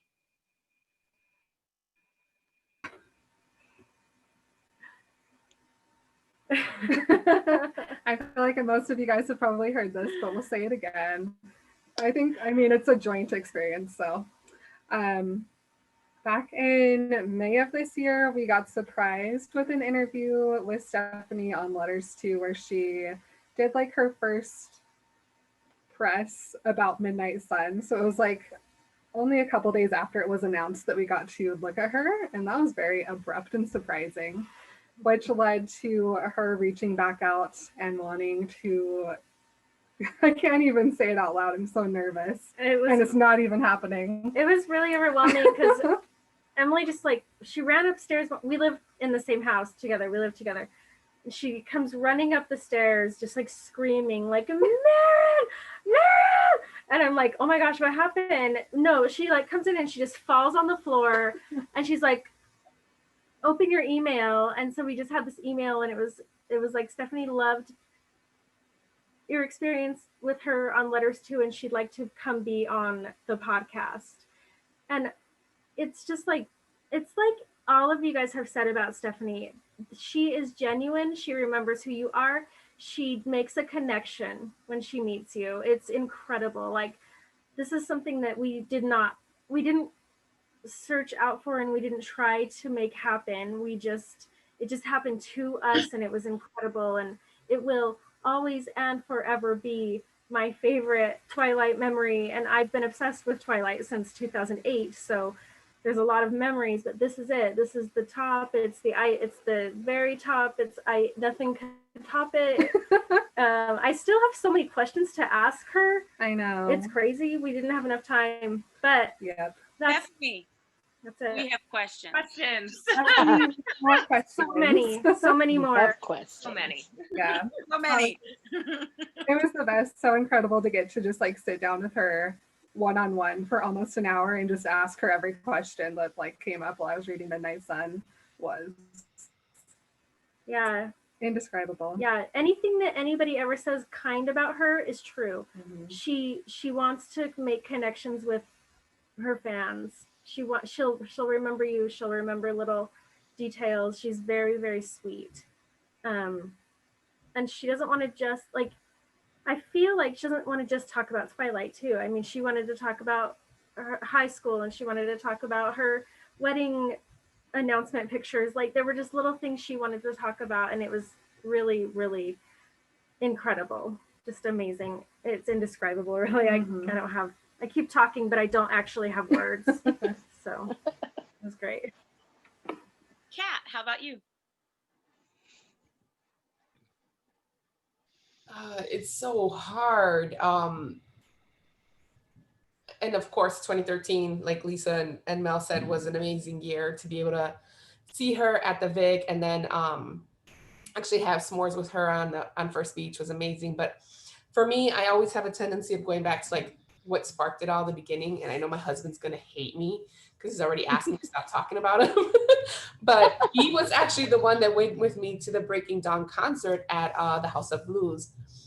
And so mind you, we were in line for like 10 hours the first day just to get the tickets. And then the day of, we were in line out in the cold, in the rain for like 14 hours. And so 5 minutes before we're gonna go in, we're trying to, you know, figure out where are we gonna stand because it's standing room only. And these two little teeny boppers that had like the skimpiest clothes on in the middle of November in Chicago come running up to the door, talk to the security guard, and they walk right in. And we're like, what's going on? We've been standing out here for like 14 hours, we're freezing. I don't even know if I have toes anymore. And he said, oh, they're VIP. They won some like radio contest. So they get in, they get VIP seating. They're going to be in the balcony. And I was like, what? And they get to meet the actors that are there. So it was 6 of the actors. I think it was Ashley, Nikki, Peter, Jackson. Kellen was supposed to be there, but he ended up not going. And so Charlie Bealey was in his place. And then Christina Perry was going to perform.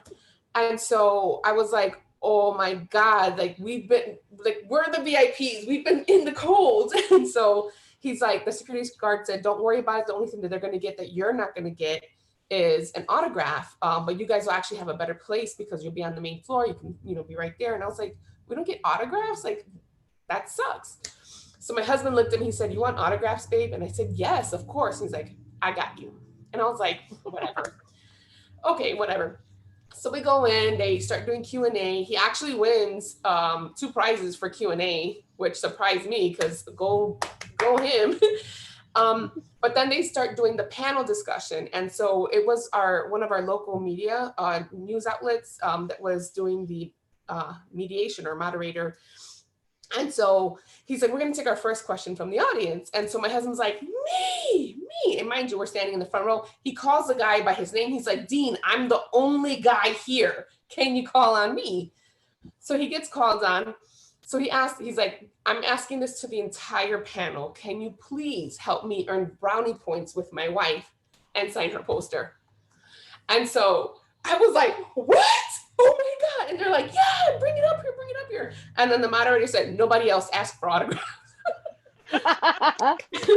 But he got me the autographs. And so he's my unicorn. And so that's one of my favorite memories. And it stands out because, again, that was the first fandom thing that I truly attended and broke me out of my shell. And, you know, just seeing everybody get together and have fun. It was just the most amazing thing other than everything that came after it. I love your husband. That's amazing. Yeah, I want to. Yeah. That's the first of many stories. This man, I know he's going to kill me for saying this, but he actually got an Edwards tree and took the picture with me. And Yes. the picture by the rock with him. Like, he's done it all. And I'm Oh my God.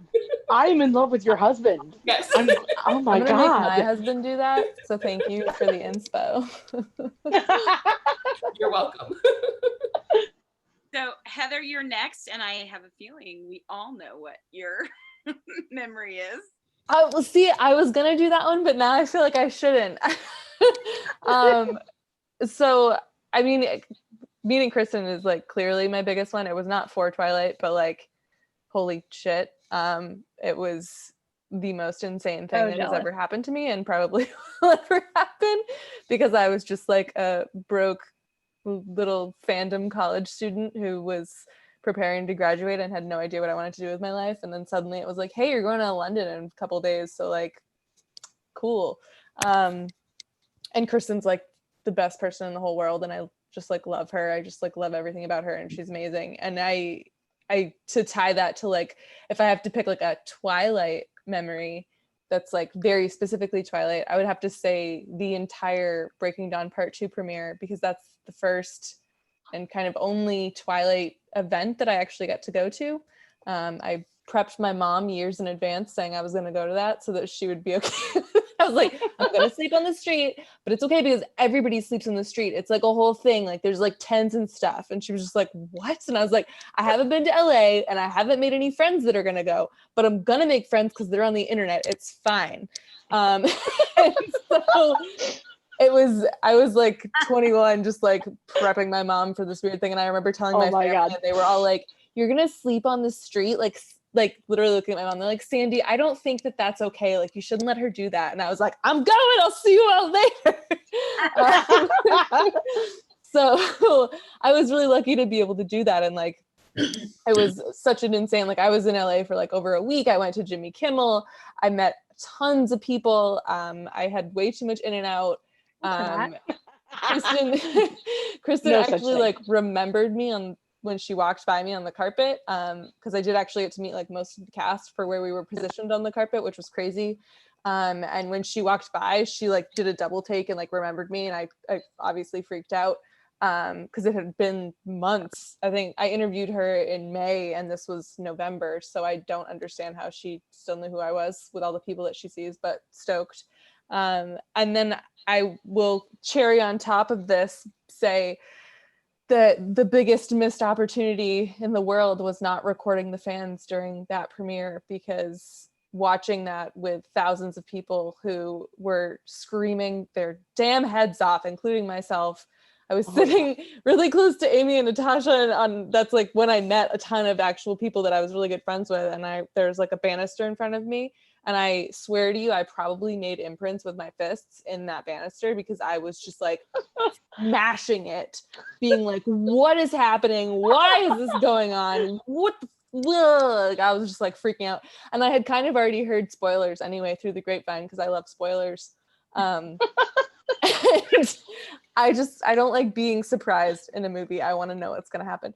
And so, yeah, it was like one thing after another during that trip, just like kept making it like the best trip ever. And I'm super, super lucky that I got to go to that, because like there's really not been anything like that since. And I know people have been talking in the comments about how like the cast may never get together again. And it's like, never say never. I feel like there's doing reunions of everything now. So like, who knows? We're already almost 10 years out from that movie premiering. Let's see what we get in the next couple of years.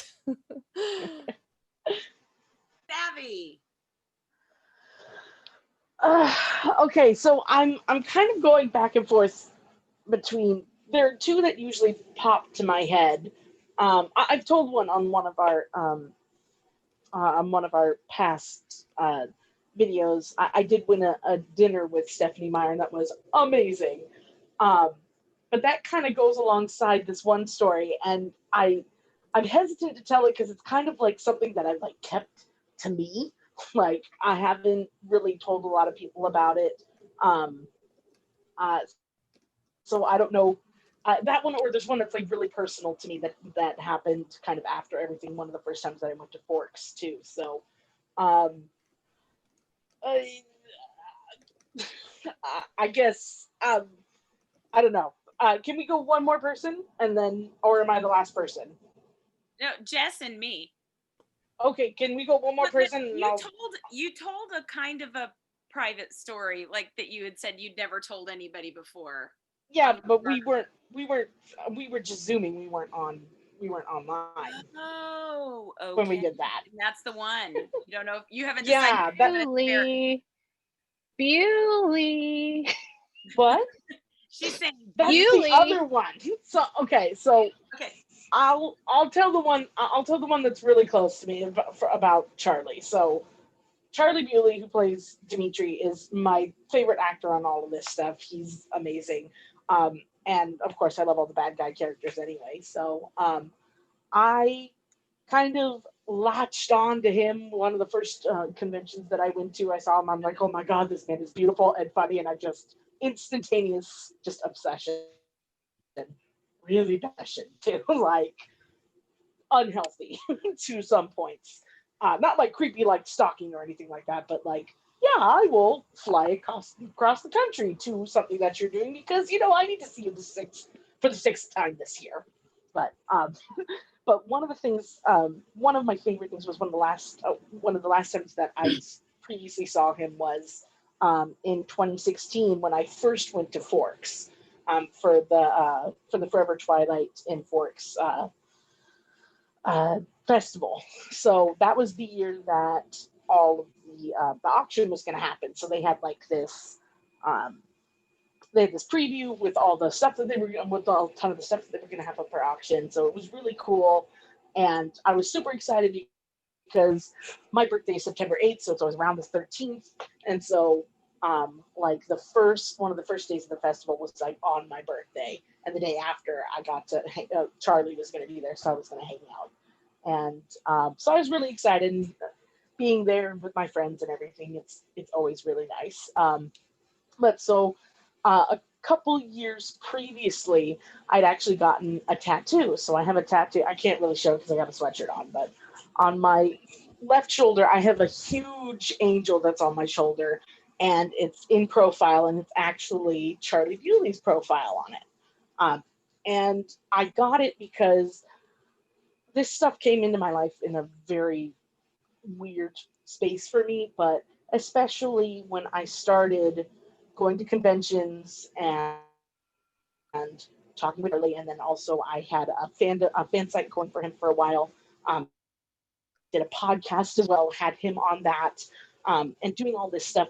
It just was really, it was something that was kind of a bright spot in my life. Whenever I was struggling emotionally or having a really hard time, I would always just be like, okay, I've got a Twilight event coming up. Like, I get to go do this. Like, I get to go see Charlie. It was great. And to the point of like being able to talk to him online as well, it just became kind of something that it became a really bright spot in my life. So I would always joke with close friends that, you know, kind of Charlie's the angel on my shoulder, until the point of that I actually got that tattooed. And it's still kind of a bright spot for me. Like when I'm in a bad place, it's like, you know, you look at the angel on your shoulder and it's not so bad anymore.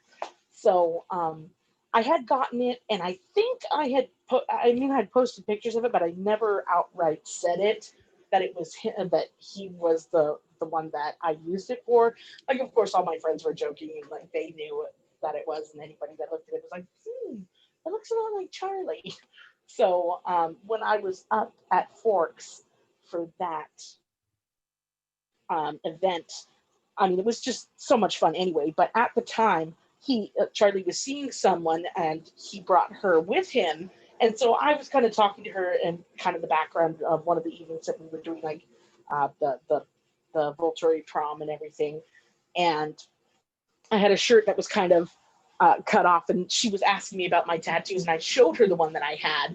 And I was like, I know it sounds kind of creepy, but yeah, even and especially like his girlfriend at the time, I'm like, yeah, I kind of have a tattoo of your boyfriend on me. But I was talking with her. She was a really sweet lady. I'm actually still really good friends with her too. She's awesome. So I was just kind of telling her kind of the reasoning behind that. And she just looked at me and she goes, oh, well, she's like, well, he's really lucky to kind of have somebody like that, like in his life. Like, have you ever told him that? And I was like, no, not really. I was like, I joke with Charlie. Like, all we do is he knows how much I'm obsessed with him, and we just joke with each other. And she told me, she's like, no, you need to go tell him that. And so like that night, I totally was like, I showed it to him. He hadn't seen it in person. He knew that I had it. But then I told him, I was like, you know, the reason why I have this is because you are kind of that bright spot in my life, where if I'm stressed out, anxious, or anything, I think about what I've gotten to do and kind of the fun interactions that we've had. I was like, and it brings up my spirits. It's just something that has really helped me out, and it's something that I really appreciate, and that's why I have that. I was like, plus, of course, you're pretty, so you might as well have something pretty on you too, on myself. So that for me was really great, because just being able to kind of tell the person that you really admire what they do mean to you, and that's kind of a vulnerability thing for me myself, and not having that kind of joking like, oh yeah, you know, that's kind of crazy, just having him hear that, and then just getting a really nice hug from him, and just having that really great special moment that I have just myself and him. That's kind of my, whenever anybody asks about kind of top Twilight moments, for me it's that, but that's not really part of the part of all the stuff that I got to do beforehand, and really with kind of the press junkets and stuff. So there's a lot of, again, like everybody's saying, there's so many to pick from, but that one, whenever anybody asks me, that's kind of one of the ones that just pops right in my head, and that's my Twilight moment. Yes. All right. All the way around. Yeah, so I have two because I can't pick one, and it was really hard to think of them actually because I don't have the best memory, but so definitely my top memory was and this is just being able to be like totally out in the open of being in the fandom and not caring whatever not caring what other people thought of me and stuff like that, and just saying, hey, I like Twilight. I've always liked it, but I've just hidden it from you. And so when I got to go to virtual FTF this year, it was amazing. 4 full days of nothing but Twilight, and all the events and all the people I met through it. It was just amazing and so much fun. And I still talk to a lot of you guys. And I can't wait to go to Forks with you guys next year. And I'm just so excited for that. And yeah, and then just another quick memory that stood out to me was I was texting Amy Taylor all these questions and just wanting to know more about how she got into the fandom and like just like basic intro stuff into FTF and OC and stuff like that. And out of the blue, she she texted me back, do you want to do a live with me? I know you have a lot of questions. Do you want to do a live with me? And I'm like, wait, seriously? You want to do a live with me? Like Amy Taylor wants to do a live with me. And so I immediately texted back, heck yes, totally. I would love to do that. And we did a live together, and yeah, it was awesome. It was so much fun. And I'm like, oh, your moments. My heart. Amy's been there at a lot of my moments too, so she's all mixed in there. I love you all. So for me, I have all kinds of memories that like that many of you are sharing too, similar memories, but I think I'm gonna share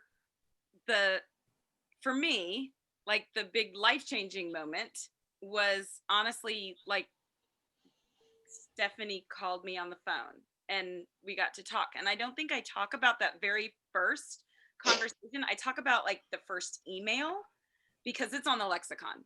One of my very first emails with her is on the lexicon with all of the questions. But there was a phone call before the email really where because I still didn't quite fully believe that I was talking to Stephanie Meyer. And the phone call, we talked for like 2 hours on the phone. And I think 10 minutes of that was about Twilight. And when I told people that after, as like the lexicon went live and people started asking me that, oh, you know her and you talked to her. And I would say like my first conversation with her, like maybe 10 minutes was about Twilight. They're like, how could you talk to Stephanie Meyer and you didn't talk about Twilight? And I was like, well, we had some emails, but it was like meeting a friend and getting to know a friend and finding out things that we had in common and just thoughts on real world, and hearing probably one of the most shocking things, hearing Stephanie Meyer say something about, oh, I hate that thing so much. Oh, that's or like a character or a situation, and then say like she's a crack whore, and you're like, Stephanie, did you just say crack whore? Oh yeah, that's like Stephanie's go-to swear. She would say, oh, she's such a crack whore. She's being a crack whore, and you'd be like, what? Crack whore? I love this. And that's like the worst thing she could say to somebody. And just like looking back on it and saying, oh my gosh, this happened. And had this not happened, like a domino effect, everything else wouldn't have happened. And so of all the amazing things, I mean, Oprah, that's like being on a DVD, being in the New York Times, you know, there's like the bar for surreal got reset every couple of days at one point. But that initial conversation with her is, I mean, it's something so unique and mine that still stands out to me, that if that hadn't happened, all the rest of it wouldn't have happened. And Lori, by extension, I wouldn't even be in business today if you had not had that conversation with Stephanie, had you not read that book, had you not decided to make a website. My whole life, everybody I know. Everybody's gonna cry. You make me cry, Shelley. True. Right. It's true. So we have been at this for a while. In the interest of time, because I think this is probably the most important thing in celebrating 15 years of Twilight, okay? I had 2 questions left, like how has Twilight impacted your life? And why do you think the fandom is still going strong? So pick one of those 2 and we'll go around, like the biggest impact Twilight has had on you, or why do you think the fandom is still going strong? Because I think we've heard a lot from people tonight saying how it spoke to you when you were in a dark time in your life. And we've also heard lots of people say, you know, people hate on Twilight. And I'm sick of it. I'm tired of it. I just answered a question this week from a reporter. Why do these people go so crazy? You know, why are you guys all so crazy about Twilight? I'm tired of answering that question. We love something, can we not love it? So why do you think it's still going strong, and how has it impacted your life? And so I'm going to go like reverse around the circle. Okay. So Jessie, you get to start. Oh gosh. Okay. I think it's still it's still a huge thing now 15 years later, mainly because of the fans and the fandom. It's so much bigger than I thought it was ever. And especially like, I guess, coming back to it or whatever. I mean, I've always been a fan, but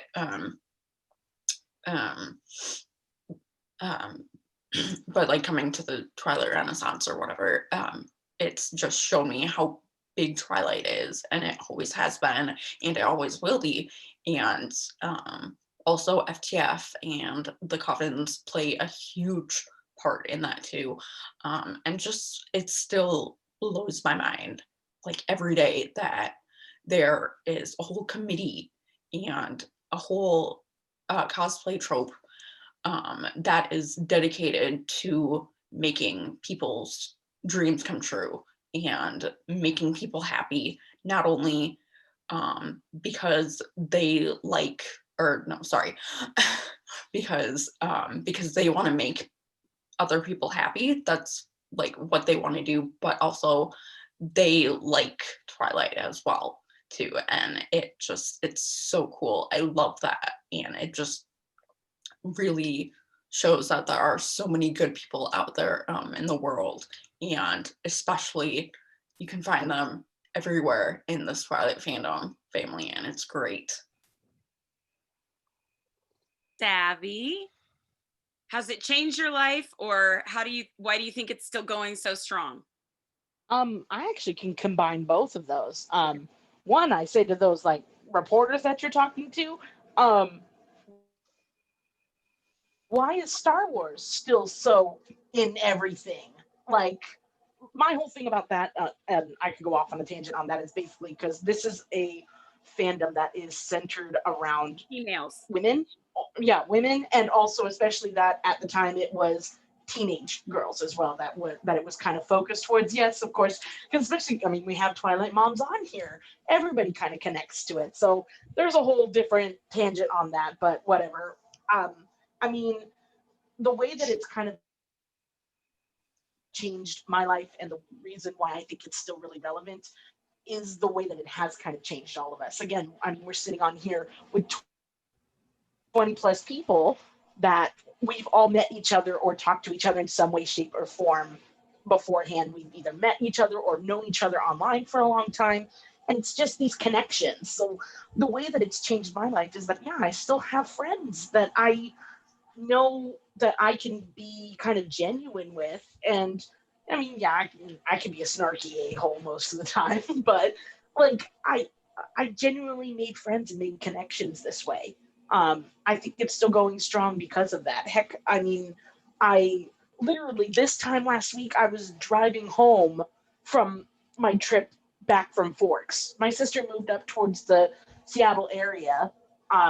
And I was driving there and I was like, oh my God, I'm in this area. I was like, I know Mel lives around here. I know Amy lives around here. Like all of these connections have just kind of brought us to that. And going back to that place, I was trying to explain it to my family because they were asking me, like, why do you want to go to this town in the middle of freaking nowhere? Like, my mom was looking at it on like Google Maps. She's like, there's nothing around there. I'm like, it's not even going down. It's not like, oh my God, this is where it happened, because it didn't. It's not where the movies happened. It's not really even where the books took place. It's just, I went there with friends to an event that just means so much to me, and going there, just part of you, like the little fangirl in me, it feels like going home and connecting back to something that makes you truly happy. And I think you don't get a lot of things like that in life that actually, like, again, they're not harmful and they actually make you happy. Like, what thing can you say that is in your everyday life that does that? So for me, it's changed a lot because I've got a lot of connections, and the reason why it's still going strong is because of those connections. We've met because of something that we love, but now we know each other as people and are friends and have other likes and other things that make the bonds that we have so much more. Heather? I'm gonna do a quick impact, and then I'm gonna go into the other thing, because I realized that in my long chatter earlier, I forgot to say that I literally would not have met my husband without Twilight. The person that introduced us, I actually met sleeping on the street outside of the MoMA in New York City. So super fun fact. Sleeping on the street can do good things. It can, and his middle name is Edward. So look who lucked out over here. I would say though that I feel like Twilight has really kind of sustained and been like, we're having a renaissance, and we're still a fandom in general, because there's not a lot of YA fantasy, specifically with romance involved, that has a book and a film adaptation. There's just not. It sucks, but there's not. They've tried a bajillion times. They tried with Hunger Games to make it, and it failed miserably. I'm sorry. I love Hunger Games. I went to the Catching Fire premiere. I'm all about it, but like, they just forced a love story where there really wasn't one. And like, Twilight has that love story at its heart, pun intended. But like other stories, they just don't. They're just more, and it's just nothing wrong with it, but it really just feels like it kind of fills that void that is missing, where you have there's tons of YA books that I love. I like exclusively read YA, and there's so many that I would love to see adapted, and I think could totally have the same impact as Twilight, but just either the studios don't think that women are going to purchase it, or they don't want to invest in it. And like, obviously right now it's not a great time to really think about movie theaters. So like, TBD on all that. Maybe Netflix will step up. But that to me is why it has been, other than obviously the fact that the fandom's amazing and we're all friends and like we love each other. Yes. But like, just generally, it feels like we try to float to other things. Like, people were talking in the chat earlier about like Outlander and all these other things. And it's like, yeah, they're totally there, but like, they don't have the same kind of depth and longevity that Twilight does. And I do realize Outlander fans are probably going to come at me, because I know those books have been out forever and I get it, but it's just different. It was just formulated different. It was a different time. It opened the doors for a lot of these things to get made. And it kind of has this like sentimentality that people really enjoy, that you like want to go back to those like good times of 2008 and 2006. What, Lori? But Heather, so to that, about the Outlander situation, Twilight is generational. You can share it from like the older generation to the younger generation. There is no way, and I say this as an Outlander fan, there is no way my daughter's watching the Outlander. No. No. And she's 16. I'm like, no. Aw. It's true. Yeah, that's the thing though. It's not YA. Like you really can't bucket like the YA genre. Like Divergent really tried, couldn't hit it. Like it's really hard, and I totally get it. But I think hopefully in the next couple of years we'll see some good book adaptions come into life that will Six of Crows. Really hoping on that one. I know that's not a romance, but just like really stoked. Me and Amy are like so yeah. Maren and Emily, how has it impacted your life, or why do you think it's still going strong today?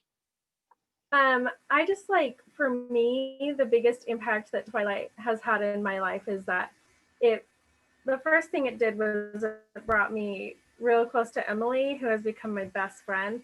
And then we've experienced so much together, and it all started with really Twilight. I mean, we were buddies before Twilight, but as soon as we started reading Twilight together, that was it.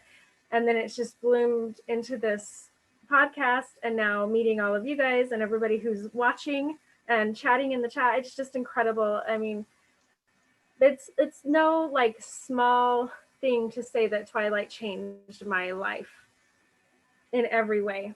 Twilight is the reason I am where I am today and doing what I'm doing in my professional and personal life. It's amazing. Yeah. Not only do we podcast about Twilight, but we've started podcasting about Harry Potter. And something that I find is really interesting is that a lot of the Twilight listeners that we've had are Hufflepuffs. And it's like an overwhelming majority of Twilight fans, or at least our Twilight listeners, are Hufflepuffs. And so I think that really just speaks to the kind of person who likes Twilight, are the people who are loyal and who value community and things. And so that's why we're all here. We're all Hufflepuff secretly. Just and loyal. Ravenclaw. Yeah, Ravenclaw. Ravenclaw. we have like a headcanon that, what is Bella? She's Ravenclaw? No, she was. I switch on Bella daily. But yeah, I think she's Ravenclaw. I think Edward is Gryffindor. Anyway, yeah, Twilight, it's everything about my life is Twilight now. And I just... Okay, everyone who's not on this group chat that I've experienced as a Hufflepuff, you guys are all the outliers. Actually, that kind of makes sense though, because like it's our own little Remember Twilight community where there's a lot of Hufflepuffs. Very Hufflepuff heavy, but yeah. When fandoms collide. Yes. Kat, how about you?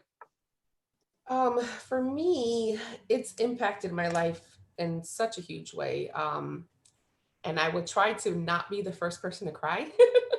But yeah, just seeing all your faces, if it wasn't for Lisa, my first trip would have been ruined because I was just so excited planning the first trip that I didn't realize nothing was filmed there. And I was taking my goddaughter. It was my husband and I gift to her for her quinceañera. And 2 weeks before, I was looking at her blog and was like, oh my God, I have to change everything. So I sent her a question and she answered me right away. And the fandom has just been such a lifeline and so supportive. And I've made some of my best friends through, my son brought it up the other day. He posted, he's like, I'm not intimidated or, I don't look at people in a different way just because they're a different religion or a different nationality, and it's because my parents taught me this. And I have friends who are atheists. I have friends who are agnostics. I have friends who are Christians, who are Muslim. This fandom encompasses all nations, creeds, religions, and it's something that I love. And again, in the time that I've been in this fandom, I've had, my last child, I've graduated from school, I've gone through jobs, I've lost people that I've loved. And every step of the way, my fandom family has been there through the good, through the bad, through the ugly, and through COVID, through losing people that I love, through losing my job, through losing an apartment, every step of the way, I have people contacting me daily from the fandom. How are you? How are you pulling through? Do you need anything? Can I help you with your resume? You know, how are the kids? How is your son doing in college because he's back on campus? You know, every single step of the way through life, I've had my fandom family. And through the Renaissance, you know, I'm adopting, you know, TikTok babies, and, you know, they're embracing me as their, you know, their Twilight mom. And it's just an amazing feeling that, again, it's past generations. You know, it's not just a love story. It's about finding who you are. It's about, you know, where you stand in your family and what you bring to the table. It's just so many things, which makes it last so long, because it's not just one theme. It's not just one thing. And yeah, it's just impacting my life in such a great way. And that's, I think, one of the reasons we're also willing to share it with other people, because it's been such a gift in each of our lives. And we know the huge, most beautiful gift that we've had, and we want to share it with other people. And so I think that's why it'll live on, you know, through many generations to come. You're muted, Lori. I said, Amy, it's because my daughter came home and the garage makes noise, and because my room is the garage, so I muted myself. Amy, it's your turn. I thought that's what you mouthed. I was not laughing at you. I was laughing at Cherry the corgi. Amy.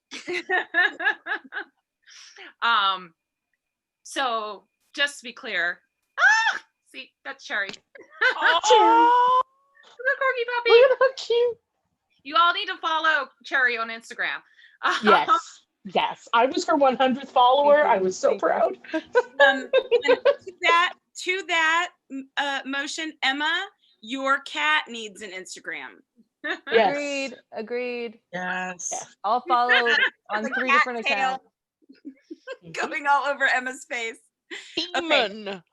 Amy, how has this impacted your life, and why do you think it's still going so strong? So I'm like, I live in Washington State now. Yeah. Which, you know, I honestly said, you know, the reason I had ever been to Washington and liked Washington was traveling here because of Twilight, that it was someplace that Seattle area was always, from traveling here, was like, this is a place I could see myself living. And I've lived in enough different places that you kind of know when there's a vibe of like, I can see myself here. I cannot see myself living in the Portland area, but I could see myself in the Seattle area. And so that made it kind of easy when I was offered a job in Seattle to move here. But I go to said like the Seattle Times article, but it was just this weekend. But the reporter actually did a pull quote of something that I said that I was like, this is perfect. It came at a time in my life when I needed it. The travel I've gotten to do and the people I've met through all of this, I don't think I'd have without Twilight, and it's made my life so much fuller. So that is, I mean, that captures it all. And I would say with, you know, in the case of that article, was what I loved about it was that it was so positive, and that it wasn't one where, like, you know, it was a full page spread and some in the Seattle Times. And it was really just such a positive story, where as opposed to, you know, in the past when I've talked to reporters, I've had them try to like get me to badmouth something or say something negative, or even like I talked to CNN like a month or so ago, and like it was like, well, what do you think of the people in Forks? And like we know where that's going because of stuff that happened earlier this year.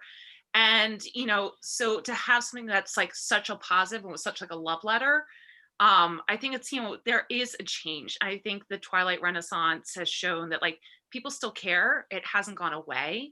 I said, you know, I'm looking around the people that I've known for so many years now, and I think about just all the friendships in my life, again, that have made my life so much fuller, and the people that I talk to every day, and, you know, getting the fact that like I can jump on Instagram Live and people like actually want to like be like, hey,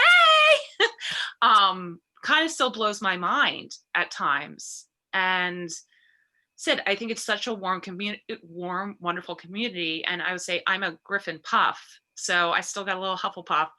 And somebody said to message me yesterday or the day before and was like, "You're the Esme of the fandom," and I was like, Yes, agreed. and I'm like, that to me was like, can I get this on a t-shirt? Like, a moment of pride, because I'm like, I just always, no matter what, I love meeting other fans and I love being a part of all this. And even when it's, maybe somebody's a little crazy, somebody's a little out there, but it's okay because we all love this thing together. And I've met people from all walks of life because of it. And this thing ties us together.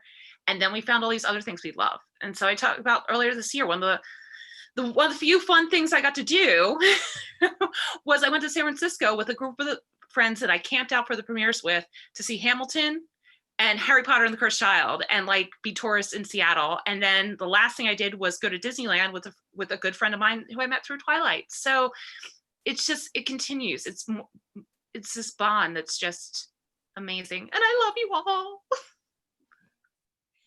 Lisa. Me?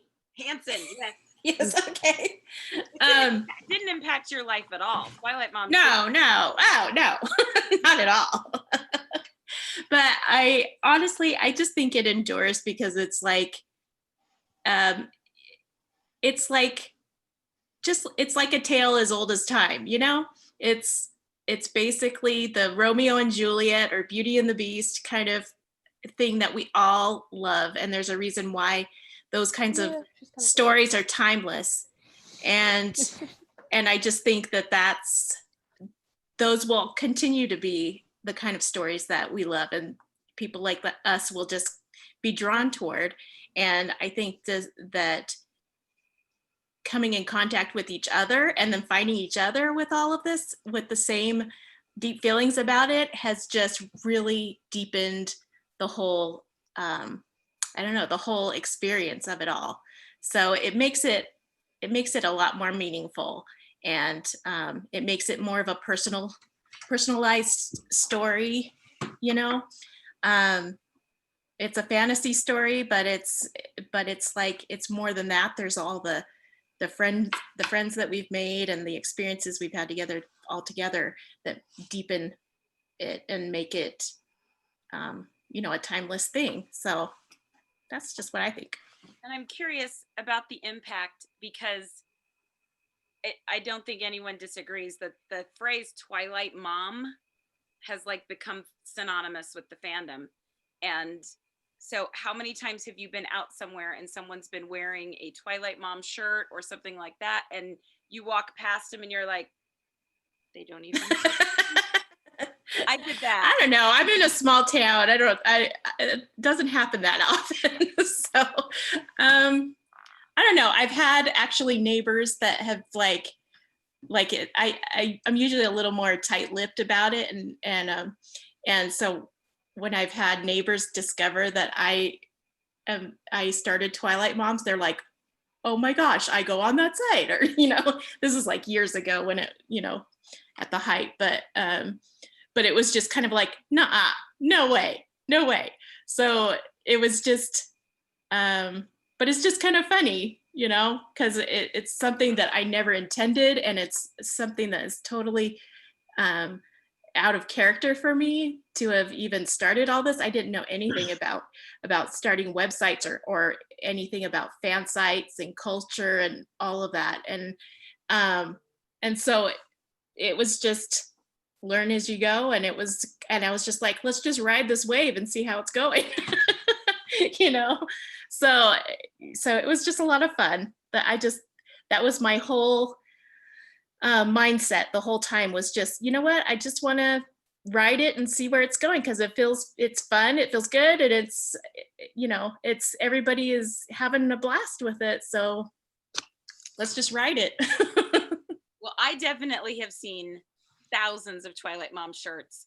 I've never seen anyone in a Twilight Lexicon shirt, so think about that. Well, that's good. The first time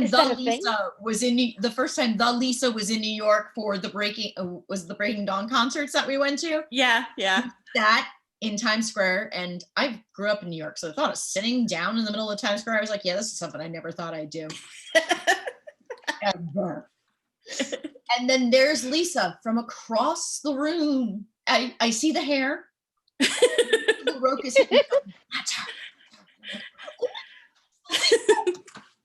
We lined up to get Lisa's autograph like faster than Stephanie's. I got like, and then she stayed in my room at the hotel. Oh my God. I remember that, like, there was the second line for Twilight Moms. Yes. It was like, you're getting Lisa's autograph. I don't even remember this. You were the biggest celeb of the night. Like, people were lining up to shake your hand if you know. I guess I blocked it out. It's crazy. Okay. Lori, if there are Lexicon shirts, I want one. I would wear one. Same. I'll wear one. Me too. I don't remember Lexicon shirts. They would have been purple. I would have been all over that. Yeah, I was gonna say, are Twilight Lexicon shirts a thing? Because I would have had one. Yeah. Oh, yeah. They Still weren't. have his golden eyes shirt. It's a mouthful, Twilight Lexicon. That's why I usually just call it the Lex. Yeah. And then people think I'm talking about Lex Luthor. I'm like, no, that's another. Wrong fandom. Totally different. Okay. No. April, how has it impacted your life, and why do you think it has such longevity? Well, I mean, I named my daughter Bella, so it obviously, everyone has, or a lot of people have said it came during a rough time for them. Sometimes it got them through something, and I think Bella gets a lot of flack. Bella, the character, gets a lot of flack. People call her weak and all this stuff, but I think all of us can relate to her a little bit. At least I could, being a book nerd and kind of just a little bit clumsy, not always fitting in, maybe not seeing my own value. And I think a lot of people can relate to that. And I think that's still very relevant in 2020. And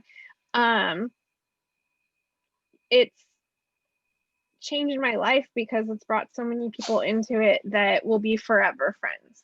Not that we only have this one thing in common. We've learned all these other things that we have in common, and we don't need Twilight to keep us together, to keep us friends. That it's just opened up this world of friends that you may not have locally, but we have these friends that just, they get us.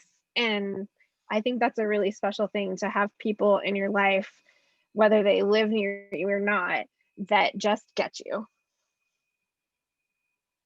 That's wonderful. Cara. I think my favorite part of the fandom ever was meeting the Lisa live and in person. It was a dream come true. I think the reason the fandom stays together, or the reason the fandom has been going so strong for the books, is because I think it is, like Lisa said, it's a timeless story, but it also brings you back to, because I was the Twilight Moms generation. And I remember talking about this on the Today Show, and the guy that I was interviewing with was like, yeah, but you guys are old. Why are you into it? And I'm like, because it brings you back to that time when the first time you were madly in love with someone, and it was all consuming. And it was the only thing you thought about in the morning, noon, and night. Am I going to see him at lunch? Is he going to see me at break? Do I get to see him after gym? And that was the center of your life. It wasn't, oh God, we've got to pay the mortgage. How am I going to figure out how to send 2 kids to college at the same time?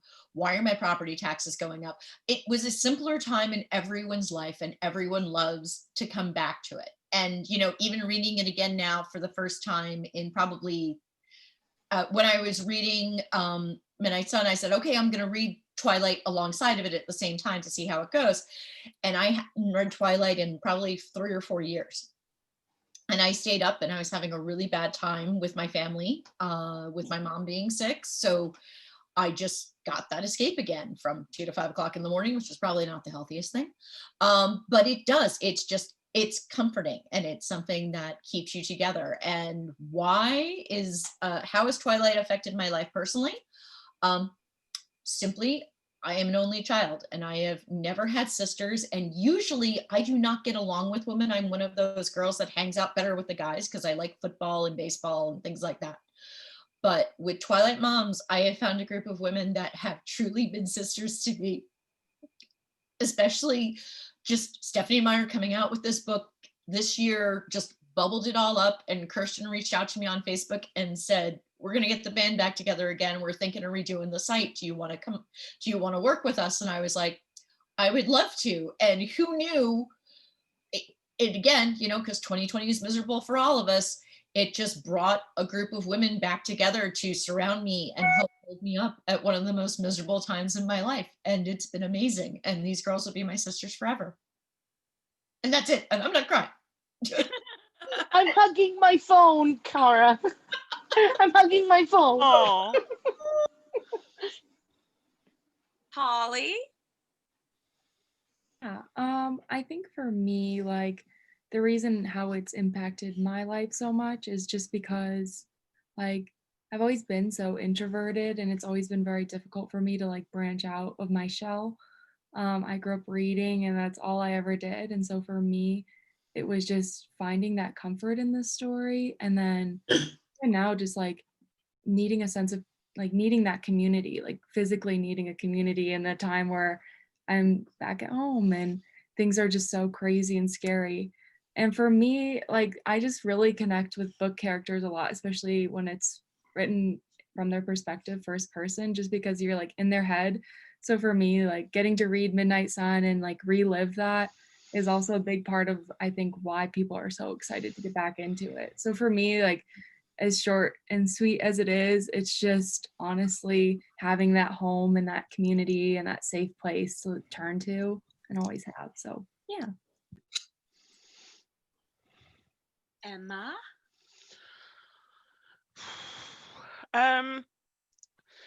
A lot. I don't even really know where to.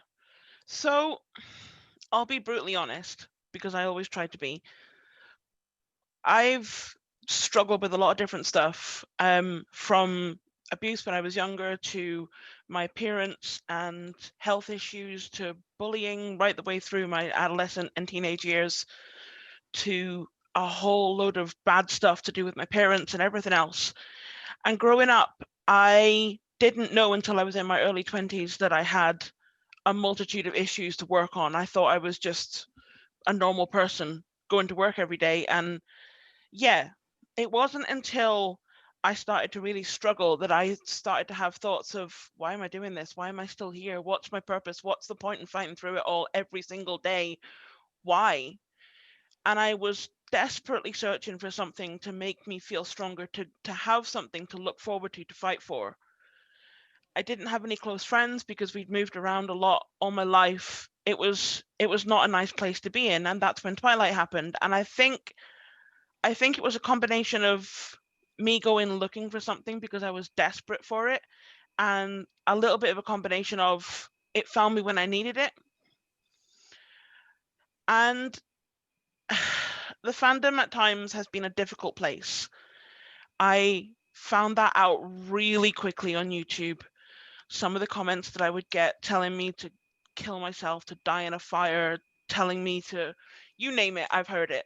Comments on my weight, my appearance, how Robert Pattinson hates Twilight and hates his fans, how Dracula's a real vampire, how Bella's worthless, you name it, I've heard it 100 times over. And it didn't make me want to give up. It made me want to keep going. And that's where the strength came from that I've never really had before. To then get to start going to all these events and meeting people and to have a life that I never thought I'd get to have. It, in a lot of ways, if it wasn't for Stephanie having that dream and writing it down, if it wasn't for the fandom, all of you coming together, and although I don't know most of you as well as I would like to, I have most of my friends are in the UK fans, but if it wasn't for all of that and some weird combination of events that just kind of fell together somehow, I genuinely don't think I would be here anymore. For me personally, things got really bad in 2013 and I did some dumb stuff and I survived it. I got through and I picked myself back up again. And even now I've got all those people around me, and this year is tough for all of us, but it's just proof that when the chips are down and you're at the end of your rope, there's always going to be someone there to pick you back up again. And for me, that's Twilight. It always will be. And all around my house are little reminders like this. Don't let anyone ever dull your sparkle. Little things like that all over the place to just constantly remind me that you have to keep going. You cannot let this beat you. And you guys are just the reason why. It just makes it all worth it. So it's not only changed my life, it's completely saved my life. And I owe Stephanie everything. And I was so happy to get to tell her that in person. Yeah, I could talk about that for hours, but God, it's emotional so much. Sending you hugs, just so many hugs. Hugging phone, So hugging much phone. Hug the computer. Oh my gosh.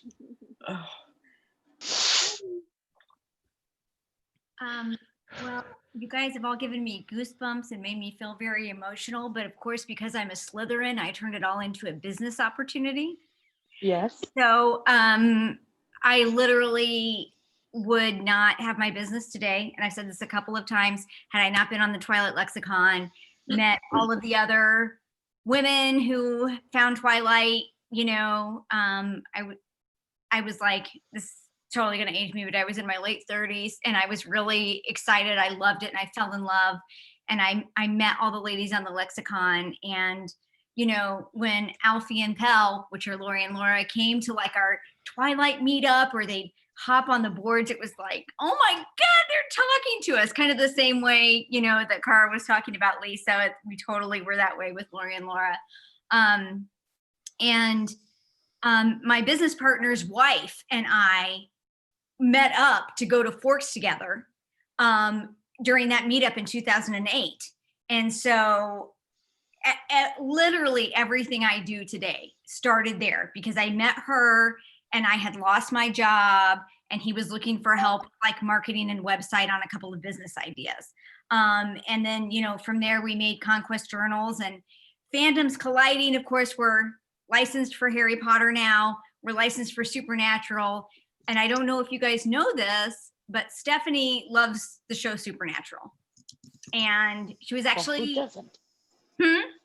Who doesn't? Well, who doesn't? Exactly. The boys. Yeah. She was actually at a convention I was at and I told her, was like, oh my God, Stephanie, like everything I do right now is because of you.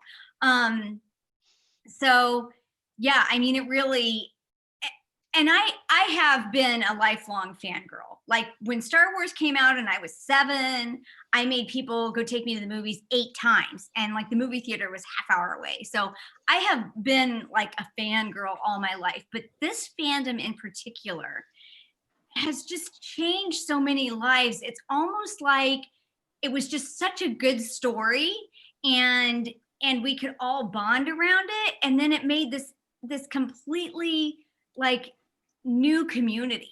It was really kind of genre shifting in that way for all of the businesses and the lives and the connections that were built based on that. I mean, I'm not going to say that doesn't happen in other fandoms because it does, but I think it was really unique the way it happened for Twilight. And I think that, all of us talking about how our lives have all been changed because of it is, speaks for itself right there. Lisa, Twilighter's Dream. Well, it's always been my happy place. The two kind of go together. The impact on my life and then why it is what it is. But yes, it's become my happy place, but it's also helped me, I think, to become who I am today.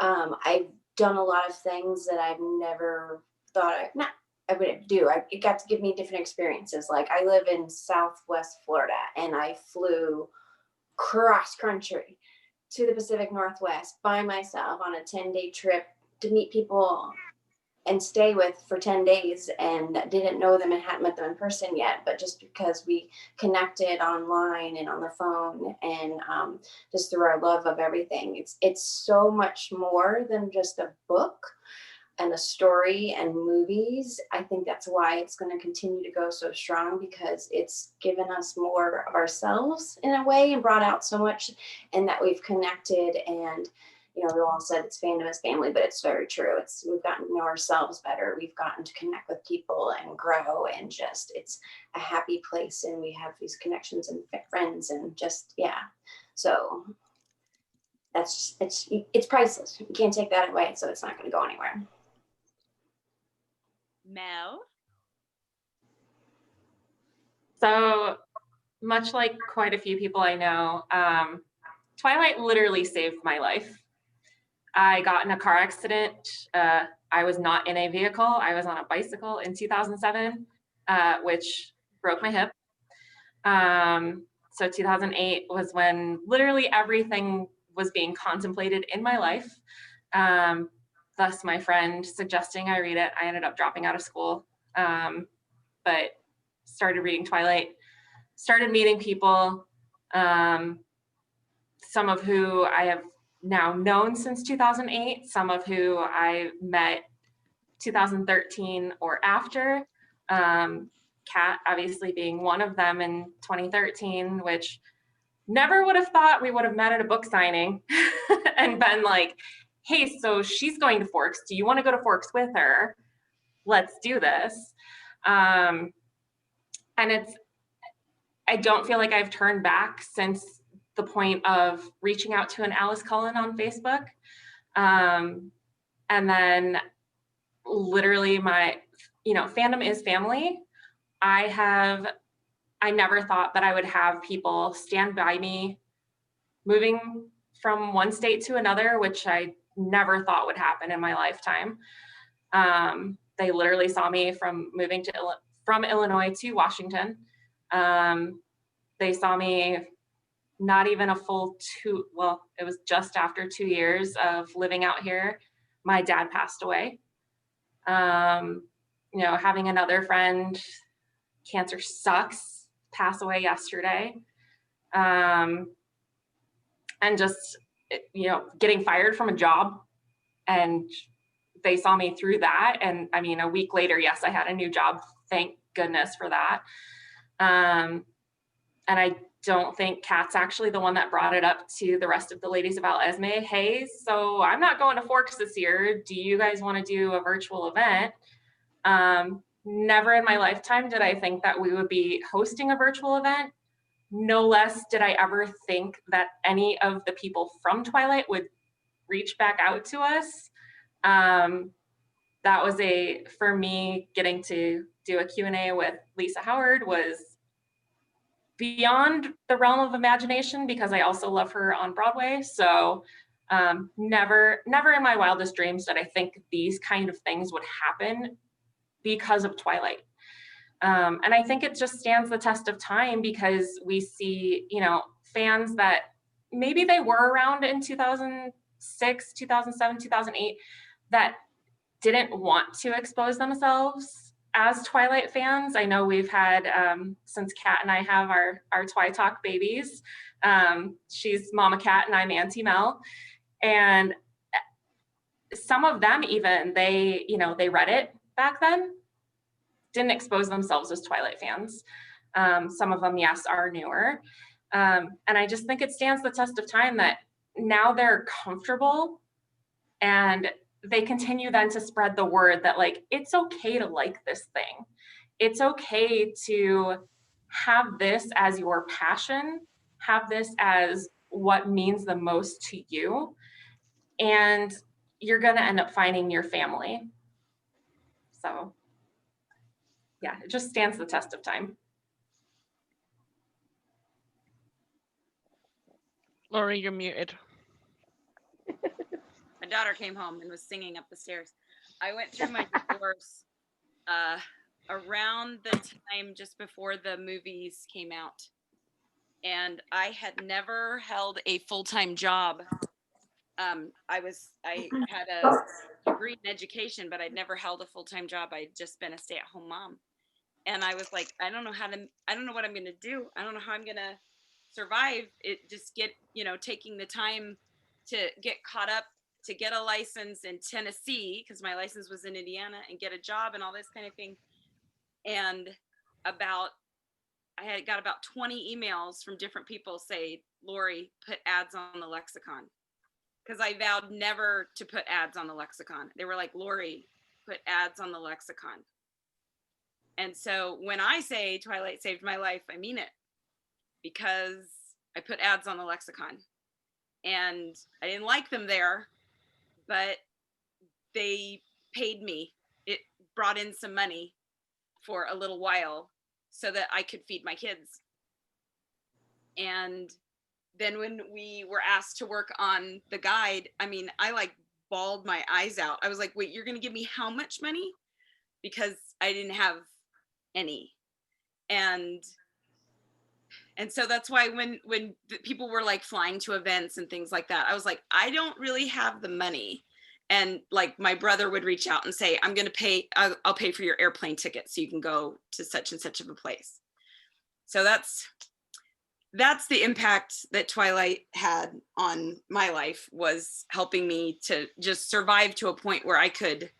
Then I eventually did get a full-time job, and I live in the real world now, and I'm a teacher and I have all that stress, but it saved my life. And all of the fandom experience is my favorite part of it. Especially stuff like this. Now, first of all, I want to say thank you to all of you guys that came. We've been at this for much longer than I anticipated. I know that some people have to take medicine. Some people have to make a phone call. So if you have to go, I understand, you can go, but I want to give away my autographs. Okay. I'm going to give away my autographs. We picked 2 words at the beginning of this. Our first word, our person word. You guys want to all say it with me? Who was our person word? It was Charlie. It was Charlie. And the person that said Charlie was name? It was Victoria Pearson, which is why I was like, I think she just won an autograph. I feel like we just did a Charlie's Angels thing, by the way. Is no one else doing that vibe? Charlie. Good morning, Charlie. Good morning, Charlie. But Victoria Pearson said it. And so she got 1 autograph. And then our other word for a Stephanie autograph was, ready? Forks. Forks. I was like, oh, and I forgot it for a second. Not gonna lie. Was Jennifer, is it Veal or Vile? Veal? Vale. Vale? Vale. All right. So you guys hop either on Twitter or on Instagram and send me a message and tell me, hey, I won the autograph and I need your address, and I can put it in a card and send you guys your autographs. Can Emma's cat get one too? Because it was so great. Yes, Emma's cat should have one. That's actually going to be a discussion. Billy the cat should have one. Thank you all for coming and sharing your stories and your love of Twilight. And dare we say, like in 5 years, we do it again? Yeah. 20 right? years! Ah! Yeah. Woo! Let's Good do night, it. everybody. Night. Bye. Thank Thank you.